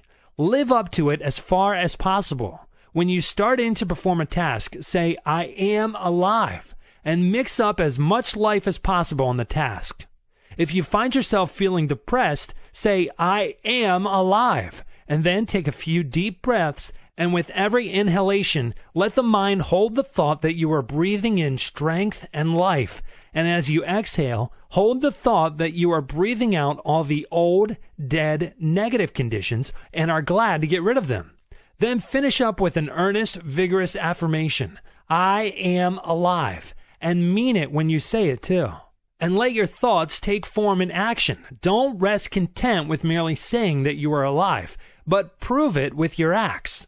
Take an interest in doing things and don't go around mooning or daydreaming. Get down to business and live. Training the habit mind. Professor William James, the well-known teacher of and writer upon psychology, very truly says, the great thing in all education is to make our nervous system our ally instead of our enemy. For this, we must make automatic and habitual as early as possible, as many useful actions as we can, and as carefully guard against growing into ways that are likely to be disadvantageous. In the acquisition of a new habit or the leaving off of an old one, we must take care to launch ourselves with as strong and decided initiative as possible. Never suffer an exception to occur until the new habit is securely rooted in your life. Seize the very first possible opportunity to act on every resolution you make and on every emotional prompting you may experience in the direction of the habits you aspire to gain.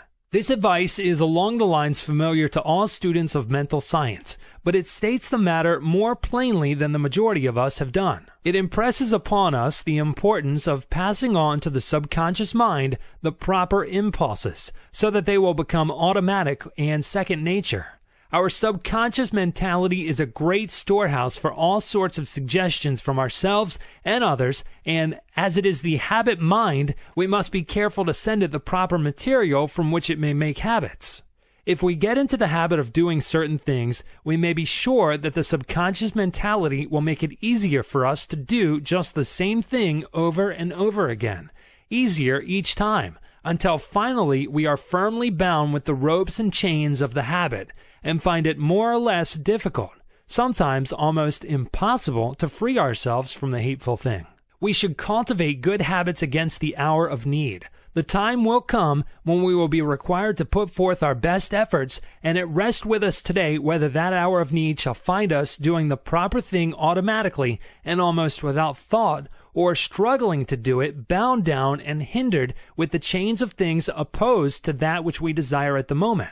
We must be on guard at all times to prevent the forming of undesirable habits. There may be no special harm in doing a certain thing today, or perhaps again tomorrow, but there may be much harm in setting up the habit of doing that particular thing.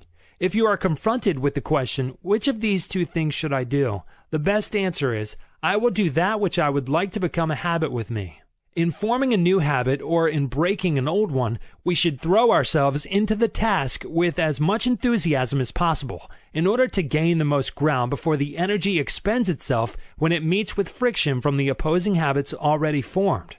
We should start in by making as strong an impression as possible upon the subconscious mentality. Then we should be constantly on guard against temptations to break the new resolution, just this once. This just once idea kills off more good resolutions than any other one cause. The moment you yield just this once, you introduce the thin edge of the wedge that will, in the end, split your resolution into pieces. Equally important is the fact that each time you resist temptation, the stronger does your resolution become. Act upon your resolution as early and as often as possible, as with every manifestation of thought and action, the stronger does it become. You are adding to the strength of your original resolution every time you back it up with action. The mind has been likened to a piece of paper that has been folded. Ever afterwards, it has a tendency to fold in the same crease, unless we make a new crease or fold. Then it will follow the last lines. And the creases are habits. Every time we make one, it is so much easier for the mind to fold along the same crease afterward. Let us make our mental creases in the right direction. The psychology of emotion. One is apt to think of the emotions as independent from habit. We easily may think of one acquiring habits of action and even of thinking, but we are apt to regard the emotions as something connected with feeling and quite divorced from intellectual effort. Yet, notwithstanding the distinction between the two, both are dependent largely upon habit, and one may repress, increase, develop, and change one's emotions, just as one may regulate habits of action and lines of thought. It is an axiom of psychology that emotions deepen by repetition. If a person allows a state of feeling to thoroughly take possession of him, he will find it easier to yield to the same emotion the second time, and so on, until the particular emotion or feeling becomes second nature to him. If an undesirable emotion shows itself inclined to take up a permanent abode with you, you had better start to work to get rid of it, or at least to master it. And the best time to do this is at the start. For each repetition renders the habit more firmly entrenched, and the task of dislodging it more difficult. Were you ever jealous? If so, you will remember how insidious was its first approach, how subtly it whispered hateful suggestions into your willing ear, and how gradually it followed up such suggestions until finally you began to see green. Jealousy has an effect upon the bile and causes it to poison the blood. This is why the idea of green is always associated with it. Then you will remember how the thing seemed to grow, taking possession of you until you scarcely could shake it off. You found it much easier to become jealous the next time. It seemed to bring before you all sorts of objects, apparently justifying your suspicions and feeling. everything began to look green. The green-eyed monster waxed fat. And so it is with every feeling or emotion. If you give way to a fit of rage, you will find it easier to become angry the next time, on less provocation. The habit of feeling and acting mean does not take long to firmly settle itself in its new home if encouraged. Worry is a great habit for growing and waxing fat. People start by worrying about big things, and then begin to worry and fret about some smaller thing. And then the merest trifle worries and distresses them. They imagine that all sorts of evil things are about to befall them. If they start on a journey, they are certain there is going to be a wreck. If a telegram comes, it is sure to contain some dreadful tidings. If a child seems a little quiet, the worrying mother is positive it is going to fall ill and die. If the husband seems thoughtful, as he resolves some business plan in his mind, then the good wife is convinced that he is beginning to cease to love her, and indulges in a crying spell. And so it goes. Worry, worry, worry. Each indulgence making the habit more at home. After a while, the continued thought shows itself in action. Not only is the mind poisoned by the blue thoughts, but the forehead shows deep lines between the eyebrows, and the voice takes on that whining, rasping tone so common among worry-burdened people. The condition of mind known as fault-finding is another emotion that grows fat with exercise. First, fault is found with this thing, then with that, and finally with everything. The person becomes a chronic nagger, a burden to friends and relatives, and a thing to be avoided by outsiders. Women make the greatest naggers, not because men are any better, but simply because a man nagger, apt to have the habit knocked out of him by other men who will not stand his nonsense. He finds that he is making things too hot for himself, and he reforms, while a woman has more of a chance to indulge in the habit. But this nagging is all a matter of habit. It grows from small beginnings, and each time it is indulged in, it throws out another root, branch, or tendril, and fastens itself the closer to the one who has given it soil in which to grow. Envy, uncharitableness, gossip, scandal-mongering are all habits of this kind. The seeds are in every human breast, and only need good soil and a little watering to become lusty and strong. Each time you give way to one of these negative emotions, the easier do you make it for a reoccurrence of the same thing or similar ones. Sometimes by encouraging one unworthy emotion, you find that you have given room for the growth of a whole family of these mental weeds. Now, this is not a good old orthodox preachment against the sin of bad thoughts. It is merely a calling of your attention to the law underlying the psychology of emotion. Nothing new about it. Old as the hills, so old that many of us have forgotten all about it. If you wish to manifest these constantly disagreeable and unpleasant traits and to suffer the unhappiness that comes from them, by all means do so. That is your own business and privilege. It's none of mine, and I'm not preaching at you. It keeps me busy minding my own business and keeping an eye on my undesirable habits and actions. I am merely telling you the law regarding the matter, and you may do the rest. If you wish to choke out these habits, there are two ways open to you. First, whenever you find yourself indulging in a negative thought or feeling, take right hold of it and say to it firmly and vigorously, "Get out!" It won't like this at first and will bridle up, curve its back, and snarl like an offended cat. But never mind, just say "scat" to it. The next time, it will not be so confident and aggressive. It will have manifested a little of the fear habit. Each time you repress and choke out a tendency of this kind, the weaker it will become, and the stronger will your will be.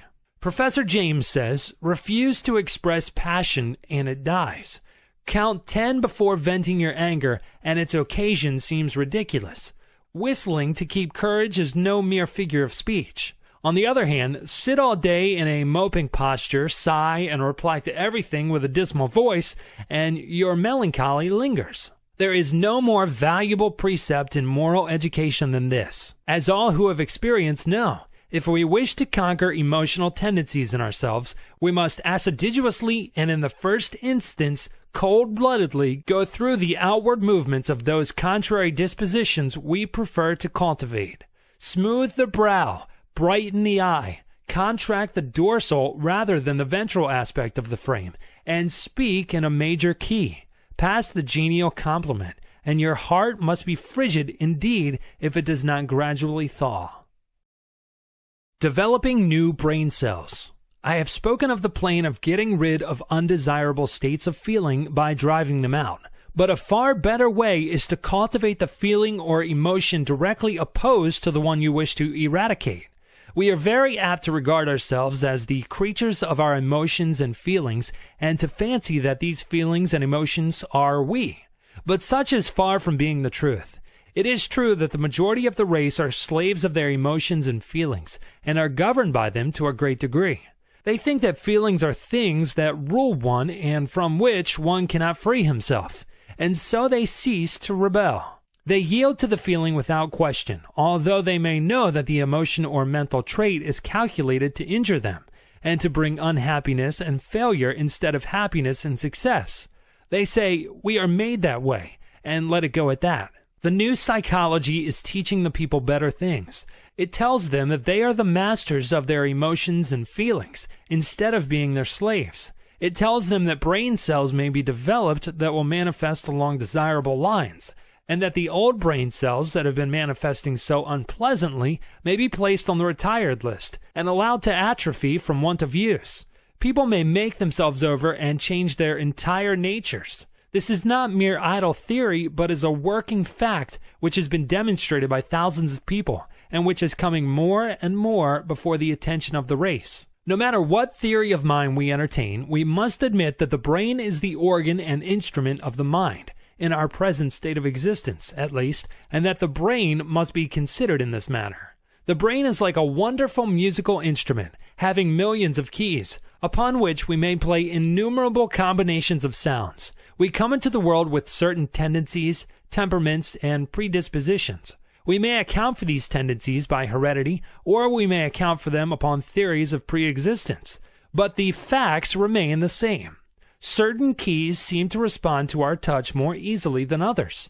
Certain notes seem to sound forth as the current of circumstances sweeps over the strings, and certain other notes are less easily vibrated. But we find that if we but make an effort of the will to restrain the utterance of some of these easily sounded strings, they will grow more difficult to sound, and less liable to be stirred by the passing breeze. And if we pay attention to some of the other strings that have not been giving forth a clear tone, we will soon get them in good working order.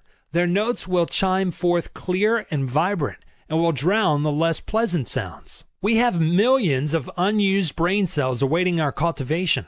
We are using but a few of them, and some of these we are working to death. We are able to give some of these cells a rest by using other cells. The brain may be trained and cultivated in a manner incredible to one who has not looked into the subject. Mental attitudes may be acquired and cultivated, changed and discarded, at will. There is no longer any excuse for people manifesting unpleasant and harmful mental states.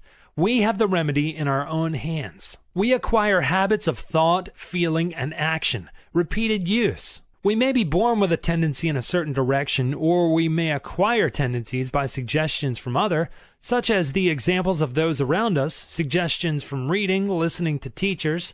We are a bundle of mental habits. Each time we indulge in an undesirable thought or habit, the easier does it become for us to repeat that thought or action. Mental scientists are in the habit of speaking of desirable thoughts or mental attitudes as positive, and of the undesirable ones as negative. There is a good reason for this. The mind instinctively recognizes certain things as good for the individual to which it belongs, and it clears the path for such thoughts, and interposes the least resistance to them.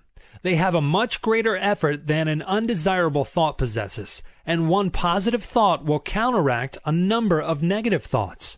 The best way to overcome undesirable or negative thoughts and feelings is to cultivate the positive ones. The positive thought is the strongest plan, and will in time starve out the negative one by withdrawing from it the nourishment necessary for its existence. Of course, the negative thought will set up a vigorous resistance at first, for it is a fight for life with it. In the slang words of the time, it sees its finish. If the positive thought is allowed to grow and develop, and consequently it makes things unpleasant for the individual until he has started well into the work of starving it out. Brain cells do not like to be laid on the shelf any more than does any other form of living energy, and they rebel and struggle until they become too weak to do so. The best way is to pay as little attention as possible to these weeds of the mind, but put in as much time as possible watering, caring for, and attending to the new and beautiful plants in the gardens of the mind. For instance, if you are apt to hate people, you can best overcome the negative thought by cultivating love in its place. Think love and act it out as often as possible. Cultivate thoughts of kindness and act as kindly as you can to everyone with whom you come into contact. You will have trouble at the start, but gradually love will master hate, and the latter will begin to droop and wither.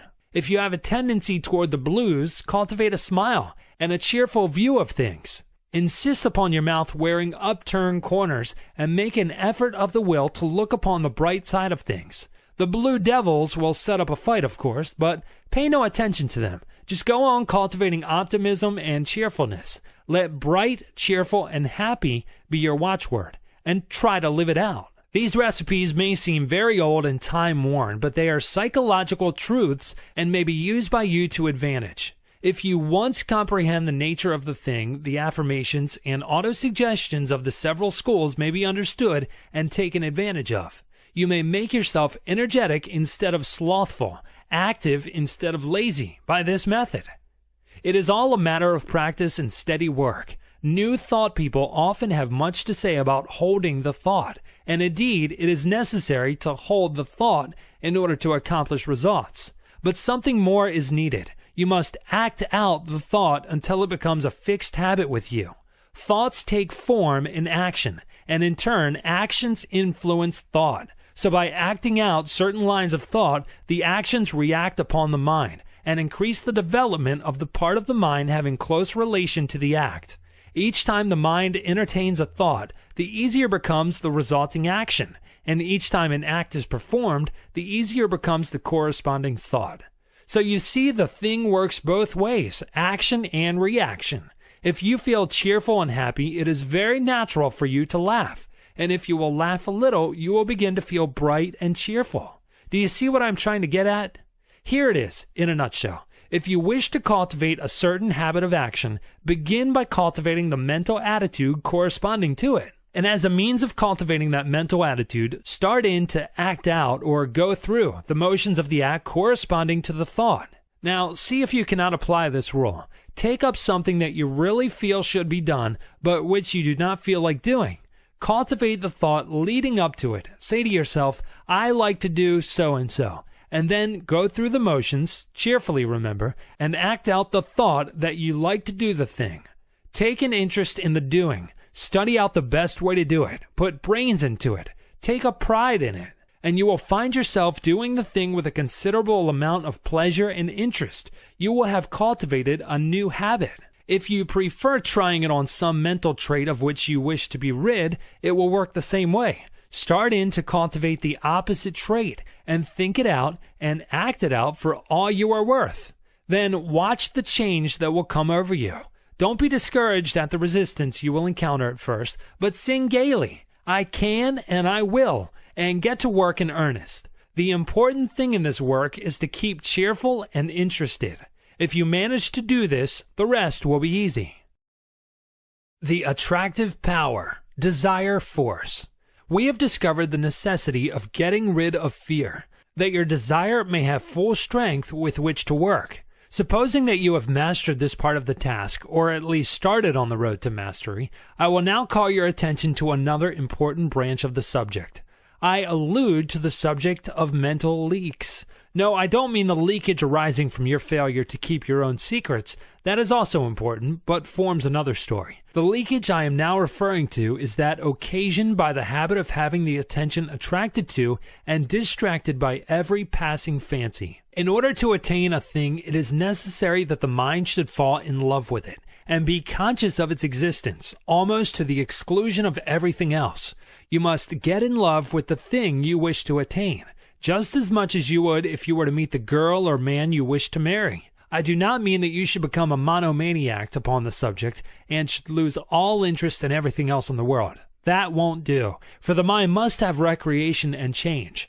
But I do mean that you must be so set upon the desired thing that all else will seem of secondary importance.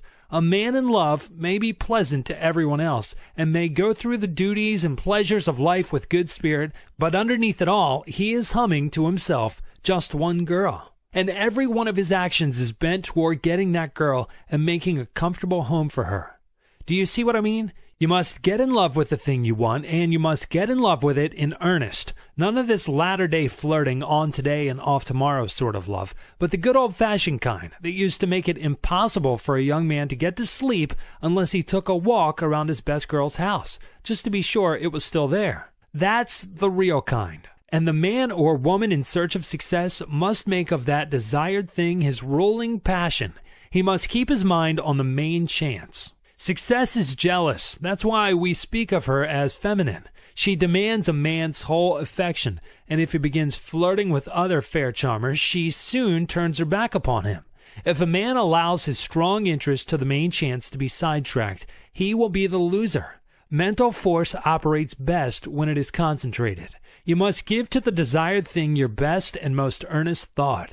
Just as the man who is thoroughly in love will think out plans and schemes whereby he may please the fair one, so will the man who is in love with his work or business give it his best thought. And the result will be that 101 plans will come into his field of consciousness, many of which are very important. The mind works on the subconscious plane, remember, and almost always along the lines of the ruling passion or desire. It will fix up things and patch together plans and schemes, and when you need them the most, it will pop them into your consciousness, and you will feel like hurrahing, just as if you would receive some valuable aid from outside. But if you scatter your thought force, the subconscious mind will not know just how to please you, and the result is that you are apt to be put off from this source of aid and assistance. Beside this, you will miss the powerful result of concentrated thought in the conscious working out of the details of your plans. And then again, the man whose mind is full of a dozen interests fails to exert the attracting power that is manifested by the man of the one ruling passion, and he fails to draw to him persons, things, and results that will aid in the working out of his plans, and will also fail to place himself in the current of attractions whereby he is brought into contact with those who will be glad to help him because of his harmonious interests. I have noticed in my own affairs that when I would allow myself to be sidetracked by anything outside of my regular line of work, it would be only a short time before my receipts dropped off, and my business showed signs of a lack of vitality.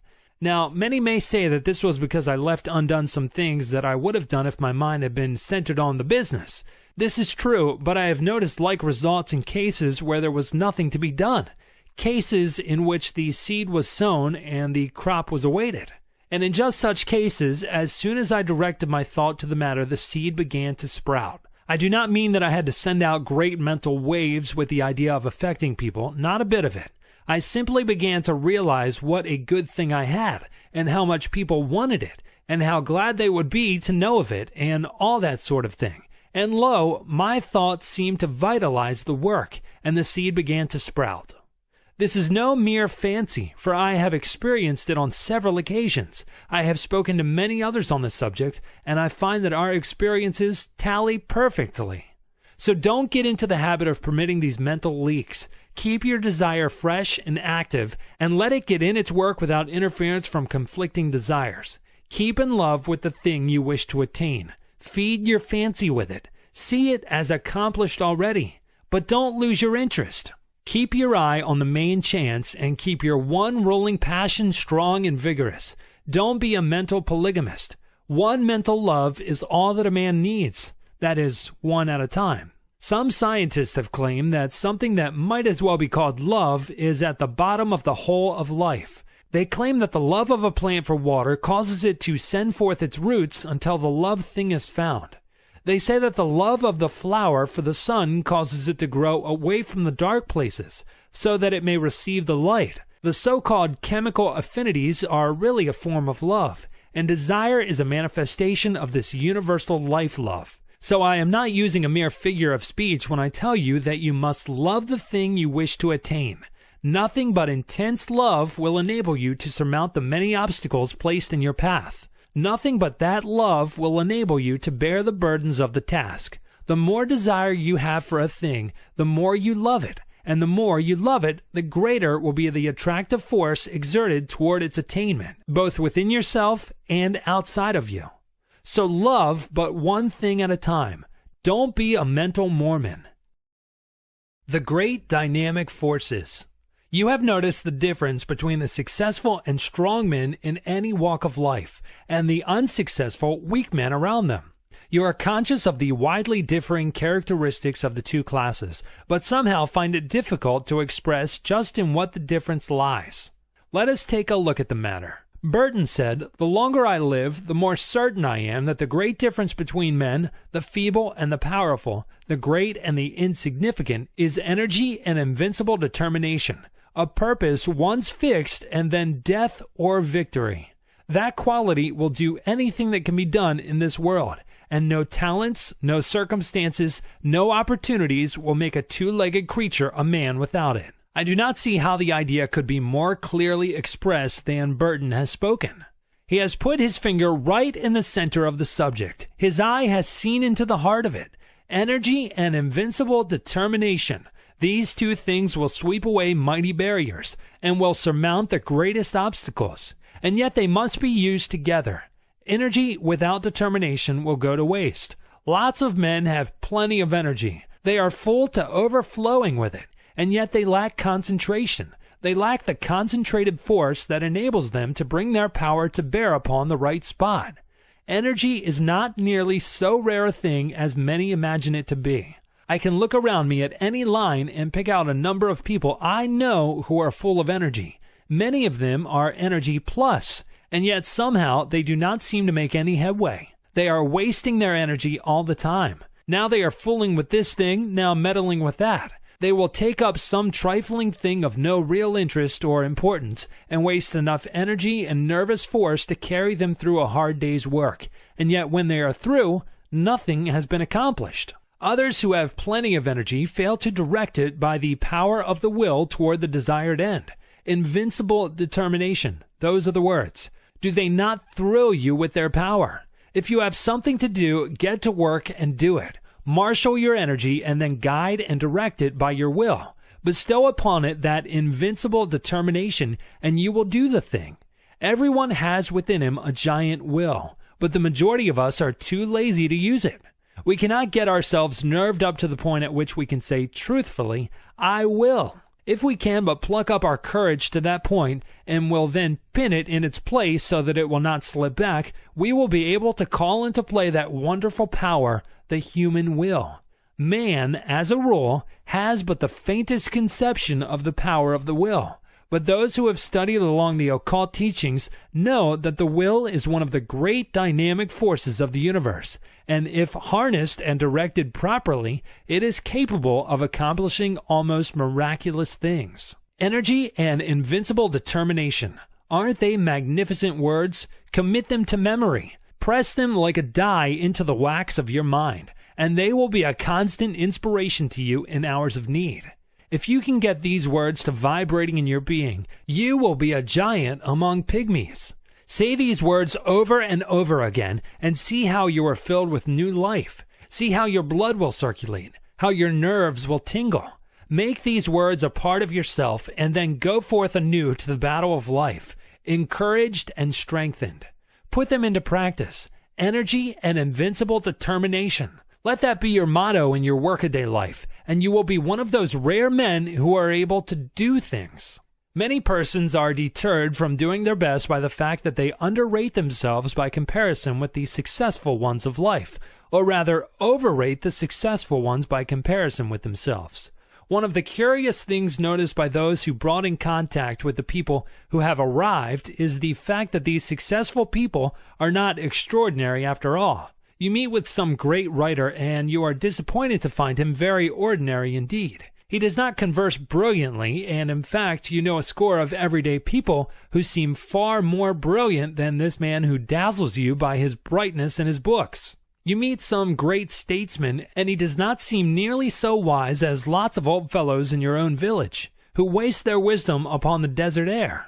You meet some great captain of industry, and he does not give you the impression of the shrewdness so marked in some little bargain-driving trader in your own town. Are the reputations of these people fictitious, or what is the trouble? The trouble is this: you have imagined these people to be made of superior metal, and are disappointed to find them made of the same stuff as yourself and those about you. But you ask, wherein does their greatness of achievement lie?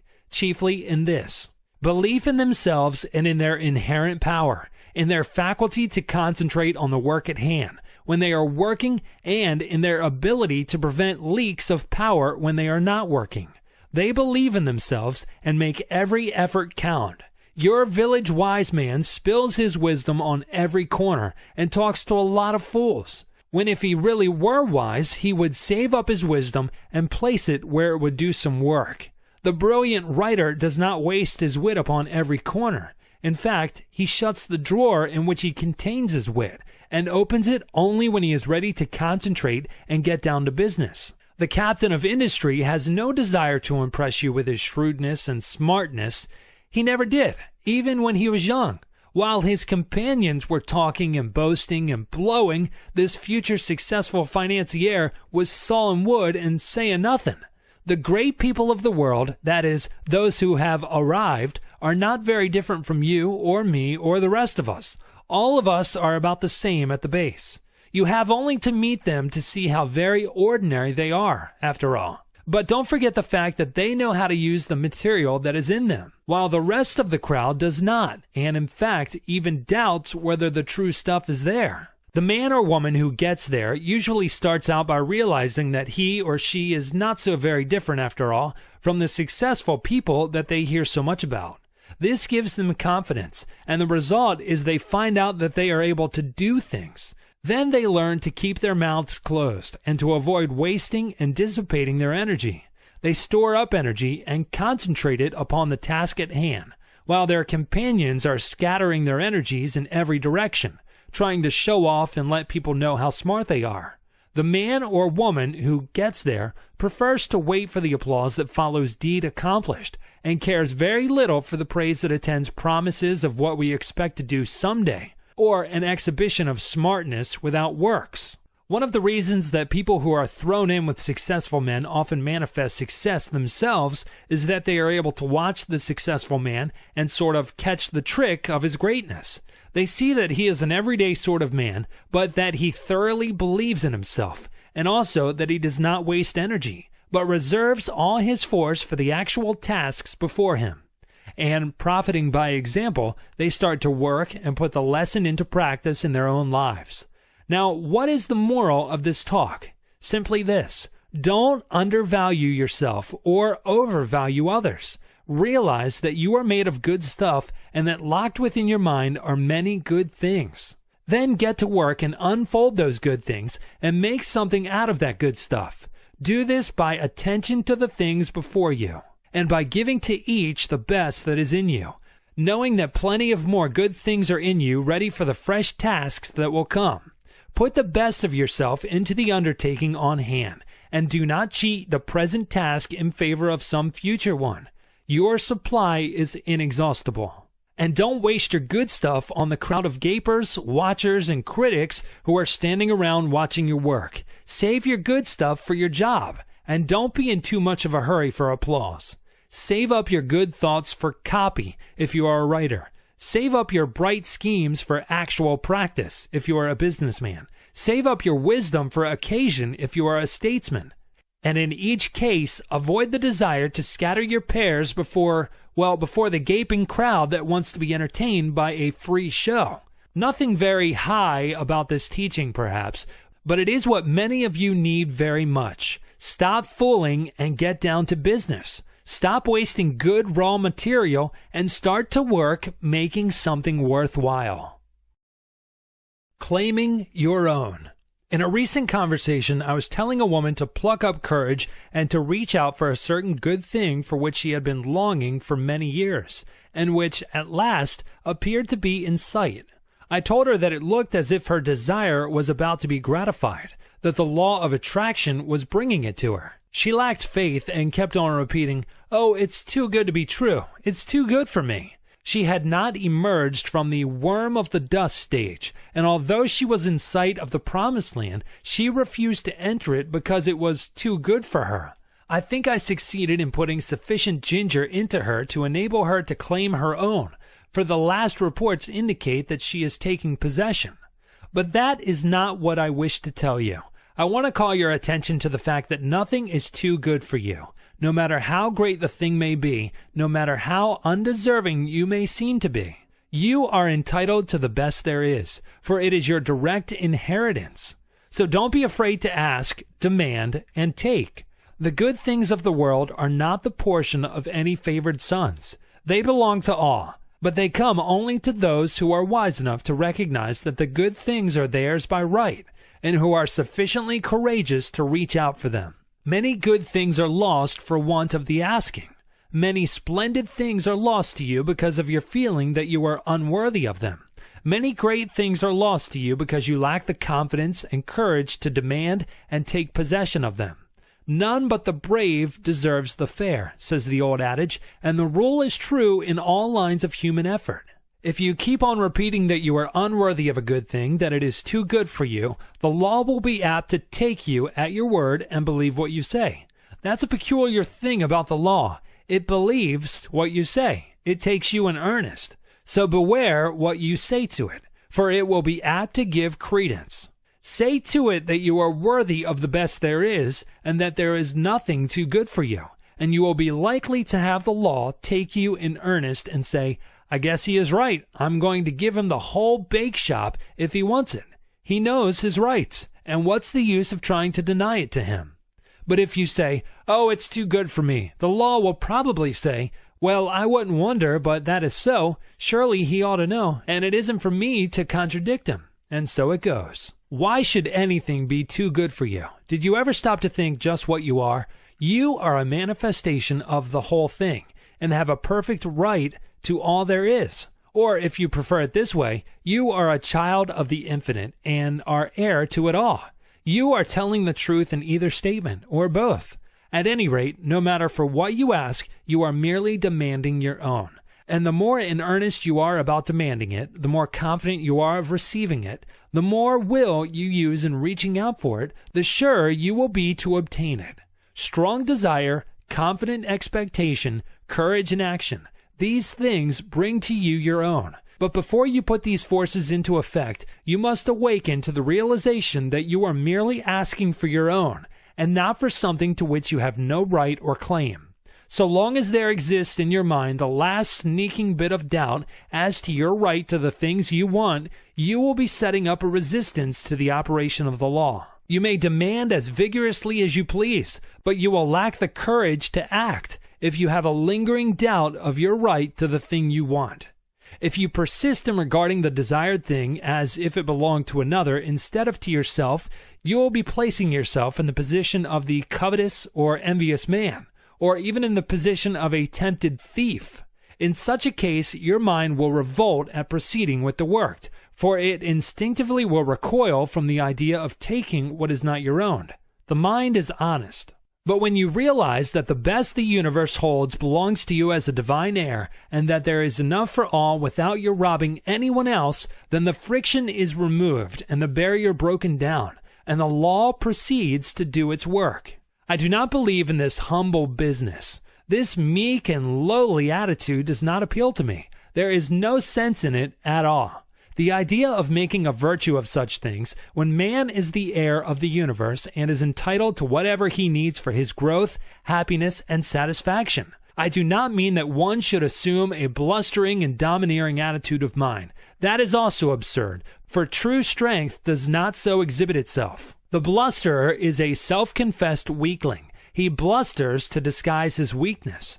The truly strong man is calm, self-contained, and carries with him a consciousness of strength which renders unnecessary the bluster and fuss of assumed strength. But get away from this hypnotism of humility, this meek and lowly attitude of mind.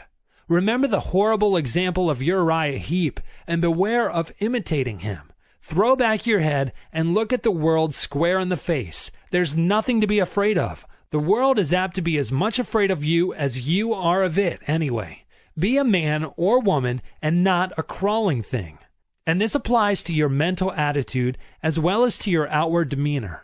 Stop crawling in your mind. See yourself as standing erect and facing life without fear, and you will gradually grow into your ideal. There is nothing that is too good for you, not a thing.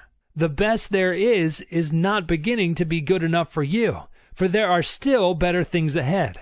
The best gift that the world has to offer is a mere bauble compared to the great things in the cosmos that await your coming of age. So don't be afraid to reach out for these playthings of life, these baubles of this plane of consciousness. Reach out for them. Grab a whole fistful. Play with them until you are tired. That's what they are made for anyway. They are made for our express use, not to look at, but to be played with, if you desire. Help yourself. There's a whole shop full of toys awaiting your desire, demand, and taking. Don't be bashful. Don't let me hear any more of this silly talk about things being too good for you. Pshaw! You have been like the emperor's little son, thinking that the tin soldiers and toy drum were far too good for him and refusing to reach out for them. But you don't find this trouble with children as a rule. They instinctively recognize that nothing is too good for them. They want all that is in sight to play with, and they seem to feel that the things are theirs by right. And that is the condition of mind that we seekers after the divine adventure must cultivate. Unless we become as little children, we cannot enter the kingdom of heaven. Help yourself to them. Ask for them without bashfulness. Demand as many as you can make use of. They are yours. And if you don't see just what you want, ask for it. There's a big reserve stock on the shelves and in the closets. Play, play, play to your heart's content. Learn to weave mats, to build houses with the blocks, to stitch outlines on the squares. Play the game through and play it well. And demand all the proper materials for the play. Don't be bashful. There's enough to go around. But remember this. While all this be true, the best things are still only game things. Toys, blocks, mats, cubes, and all the rest. Useful, most useful for the learning of the lessons. Pleasant, most pleasant with which to play, and desirable, most desirable for these purposes. Get all the fun and profit out of the use of things that is possible. Throw yourself heartily into the game and play it out. It is good. But here's the thing to remember. Never lose sight of the fact that these good things are but playthings, part of the game, and you must be perfectly willing to lay them aside when the time comes to pass into the next class and not cry and mourn because you must leave your playthings behind you. Do not allow yourself to become undully attached to them. They are for your use and pleasure, but are not a part of you, not essential to your happiness in the next stage. Despise them not because of their lack of reality. They are great things relatively, and you may as well have all the fun out of them that you can. Don't be a spiritual prig, standing aside and refusing to join in the game. But do not tie yourself to them. They are good to use and play with, but are not good enough to use you or to make you a plaything. Don't let the toys turn the tables on you. This is the difference between the master of circumstances and the slave of circumstances. The slave thinks that these playthings are real and that he is not good enough to have them. He gets only a few toys because he is afraid to ask for more, and he misses most of the fun.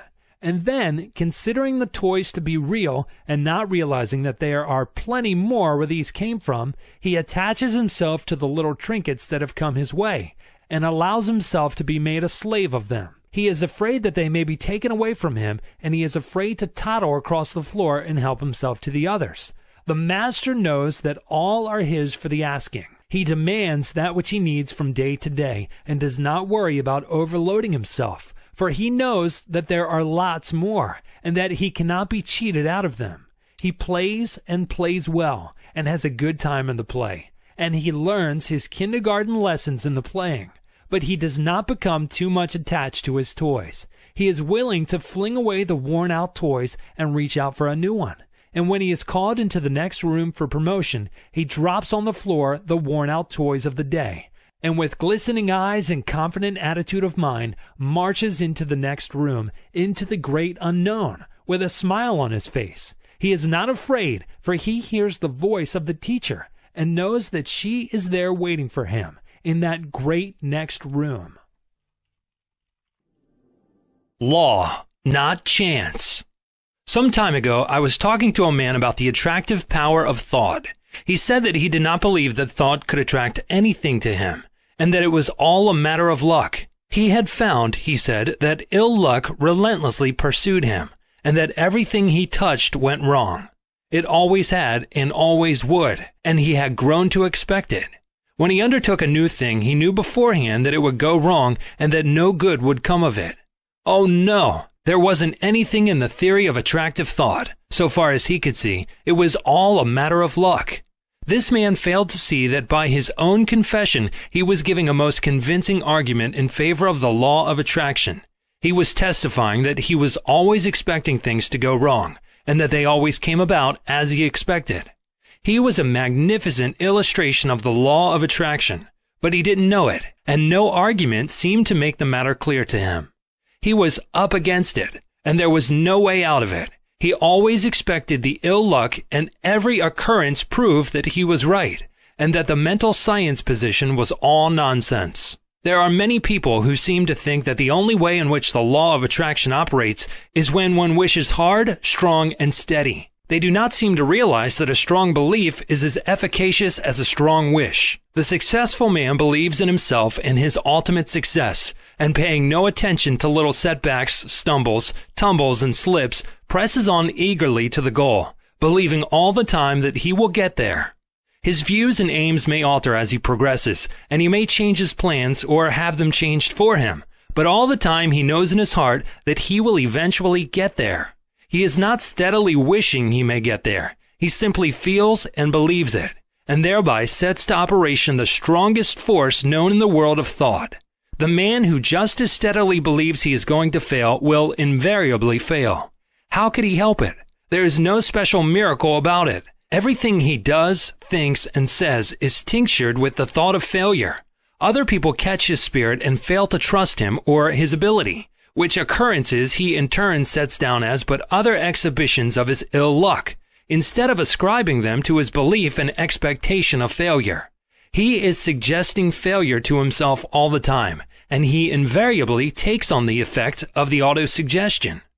Then again, he, by his negative thoughts, shuts up that portion of his mind from which should come the ideas and plans conducive to success, and which do come to the man who is expecting success because he believes in it.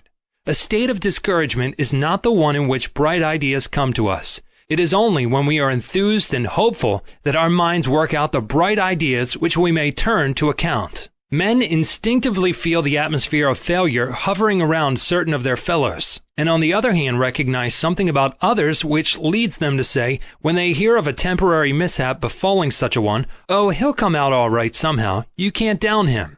It is the atmosphere caused by the prevailing mental attitude. Clear up your mental atmosphere. There is no such thing as chance. Law maintains everywhere, and all that happens because of the operation of law.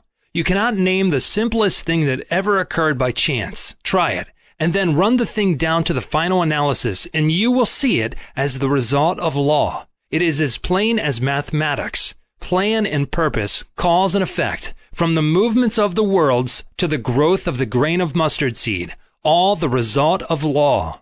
The fall of the stone down the mountainside is not chance. Forces which had been in operation for centuries caused it. And back of that cause were other causes, and so on until the causeless cause is reached. And life is not the result of chance. The law is here too. The law is in full operation whether you know it or not, whether you believe in it or not. You may be the ignorant object upon which the law operates and bring yourself all sorts of trouble because of your ignorance of or opposition to the law. Or you may fall in with the operations to the law, get into its current, as it were, and life will seem a far different thing to you. You cannot get outside of the law by refusing to have anything to do with it.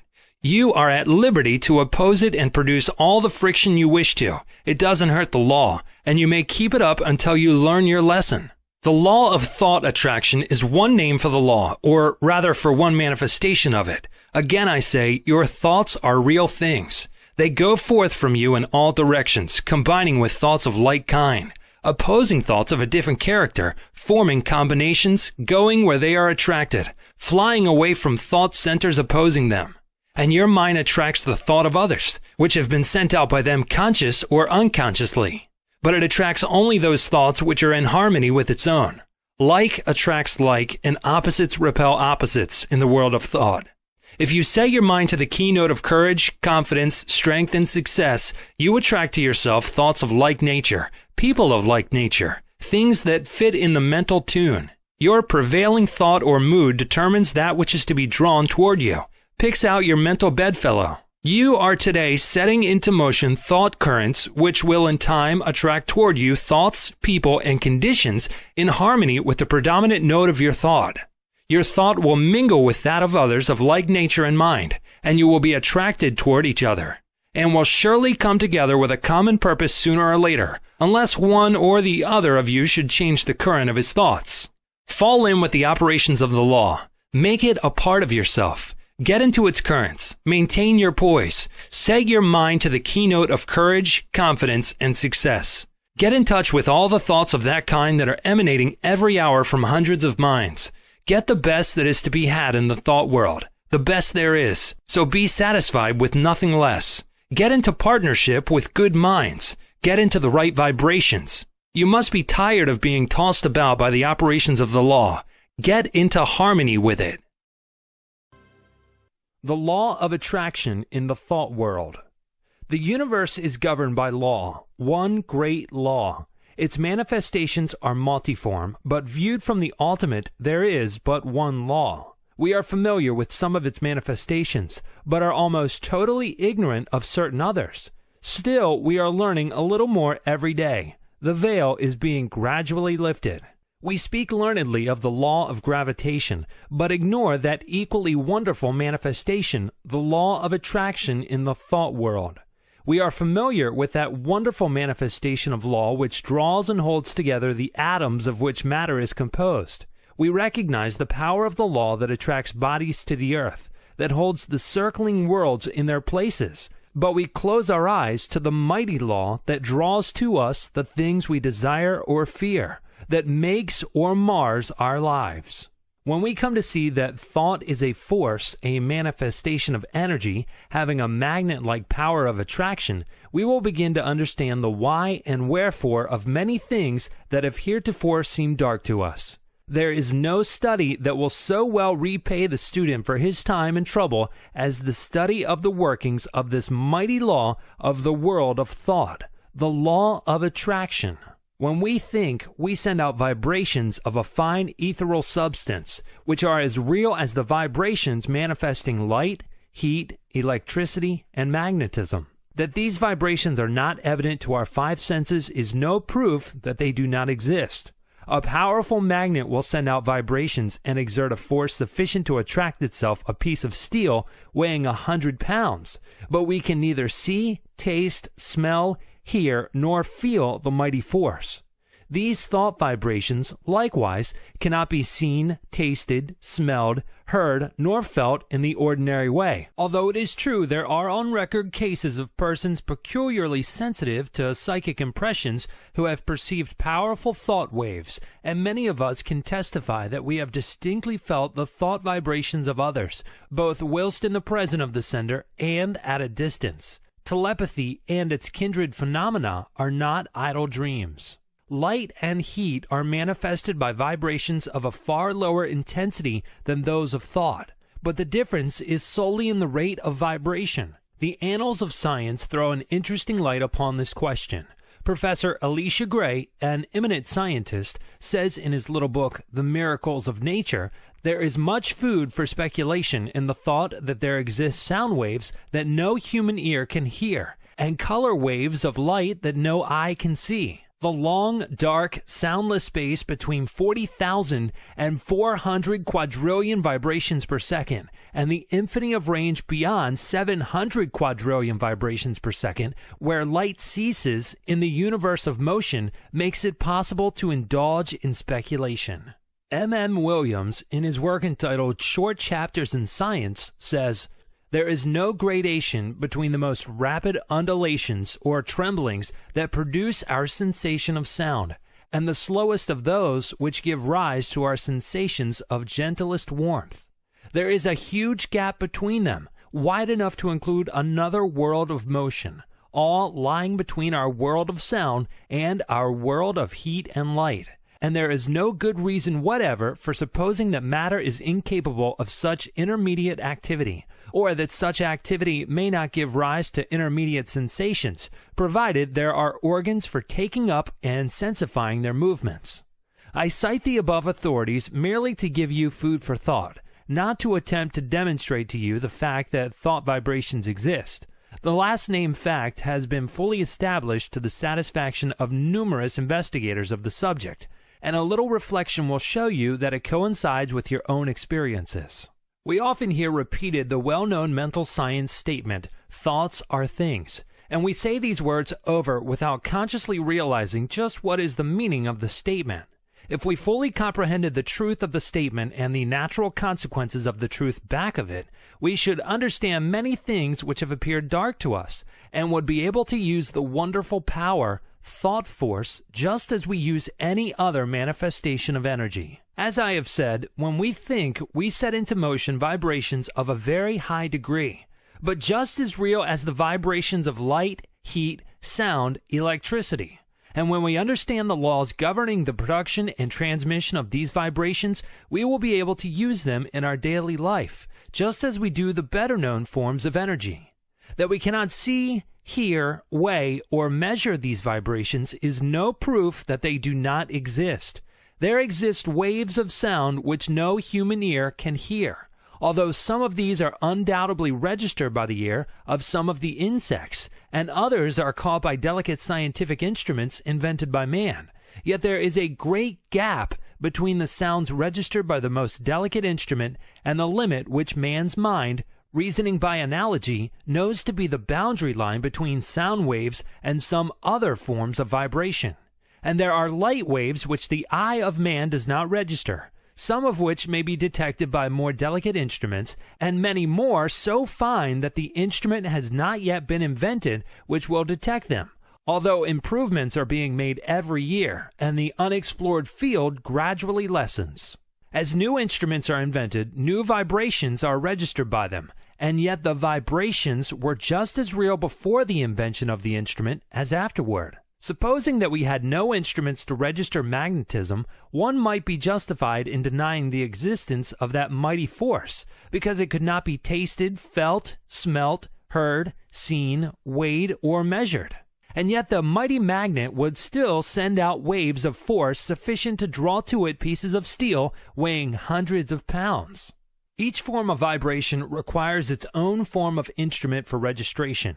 At present, the human brain seems to be the only instrument capable of registering thought waves, although occultists say that in this century scientists will invent apparatus sufficiently delicate to catch and register such impressions. And from present indications, it looks as if the invention named might be expected at any time. The demand exists and undoubtedly will be soon supplied, but the waves on the water move only on a level plane in all directions, whereas thought waves move in all directions from a common center, just as do the rays from the sun. Just as we here on earth are surrounded by a great sea of air, so are we surrounded by a great sea of mind. Our thought waves move through this vast mental ether, extending, however, in all directions, as I have explained, becoming somewhat lessened in intensity according to the distance traversed, because of the friction occasioned by the waves coming in contact with the great body of mind surrounding us on all sides. These thought waves have other qualities differing from the waves on the water. They have the property of reproducing themselves. In this respect, they resemble sound waves rather than waves upon the water. Just as a note of the violin will cause the thin glass to vibrate and sing, so will a strong thought tend to awaken similar vibrations in minds attuned to receive it. Many of the stray thoughts which come to us are but reflections or answering vibrations to some strong thought sent out by another. But unless our minds are attuned to receive it, the thought will not likely affect us. If we are thinking high and great thoughts, our minds acquire a certain keynote corresponding to the character of the thoughts we have been thinking. And, this keynote once established, we will be apt to catch the vibrations of other minds keyed to the same thought. On the other hand, let us get into the habit of thinking thoughts of an opposite character, and we will soon be echoing the low order of thought emanating from the minds of the thousands thinking along the same lines. We are largely what we have thought ourselves into being, the balance being represented by the character of the suggestions and thought of others, which have reached us either directly by verbal suggestions or telepathically by means of such thought waves. Our general mental attitude, however, determines the character of the thought waves received from others as well as the thoughts emanating from ourselves. We receive only such thoughts as are in harmony with the general mental attitude held by ourselves, the thoughts not in harmony affecting us very little, as they awaken no response in us.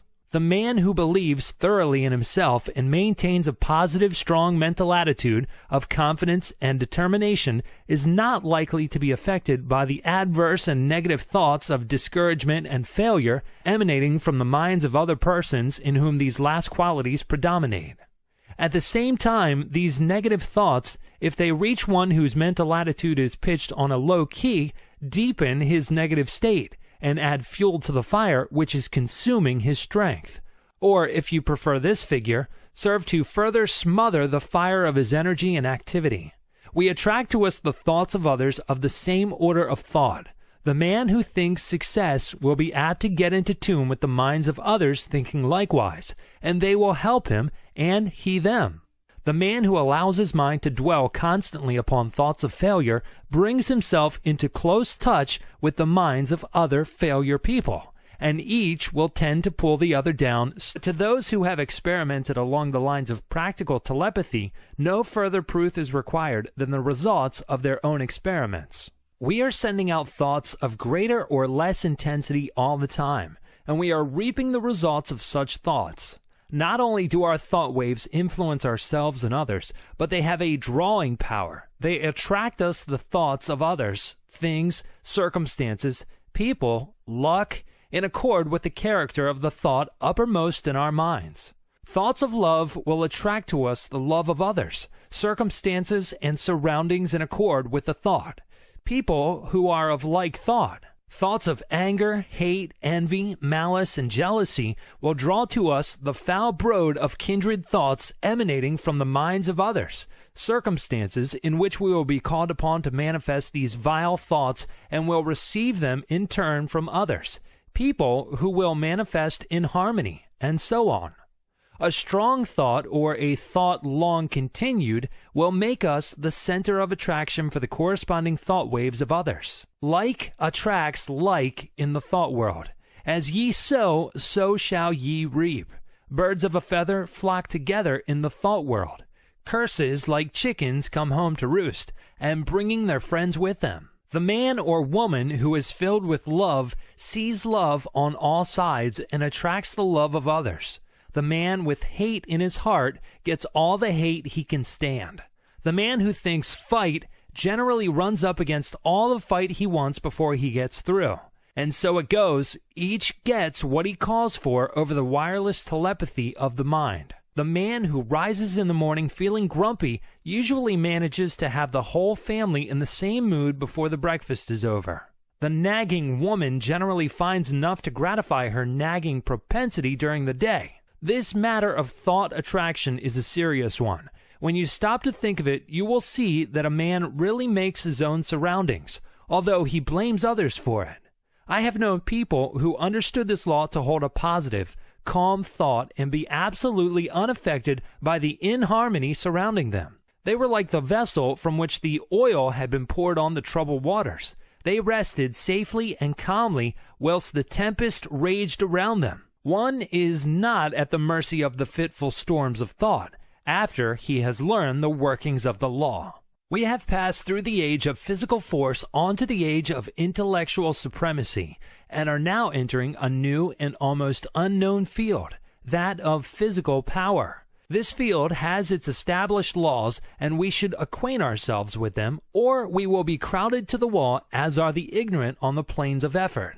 I will endeavor to make plain to you the great underlying principles of this new field of energy which is opening up before us. that you may be able to make use of this great power and apply it for legitimate and worthy purposes, just as men are using steam, electricity, and other forms of energy today. Thought waves and their process of reproduction. Like a stone thrown into the water, thought produces ripples and waves which spread out over the great ocean of thought. There is this difference, however, still more. The man who thinks that all is evil is apt to see much evil, and will be brought into contact with others who will seem to prove his theory. And the man who looks for good in everything and everybody will be likely to attract to himself the things and people corresponding to his thought. We generally see that for which we look. You will be able to carry this idea more clearly if you will think of the Marconi wireless instruments, which receive the vibrations only from the sending instrument which has been attuned to the same key, while other telegrams are passing through the air in near vicinity without affecting the instrument. The same law applies to the operations of thought.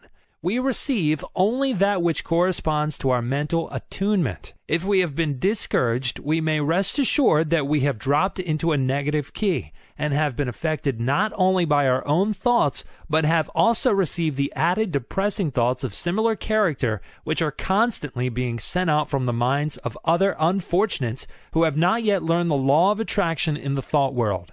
And if we occasionally rise to heights of enthusiasm and energy, how quickly we feel the inflow of the courageous, daring, energetic, positive thoughts being sent out by the live men and women of the world. We recognize this without much trouble when we come in personal contact with people and feel their vibrations, depressing or invigorating, as the case may be.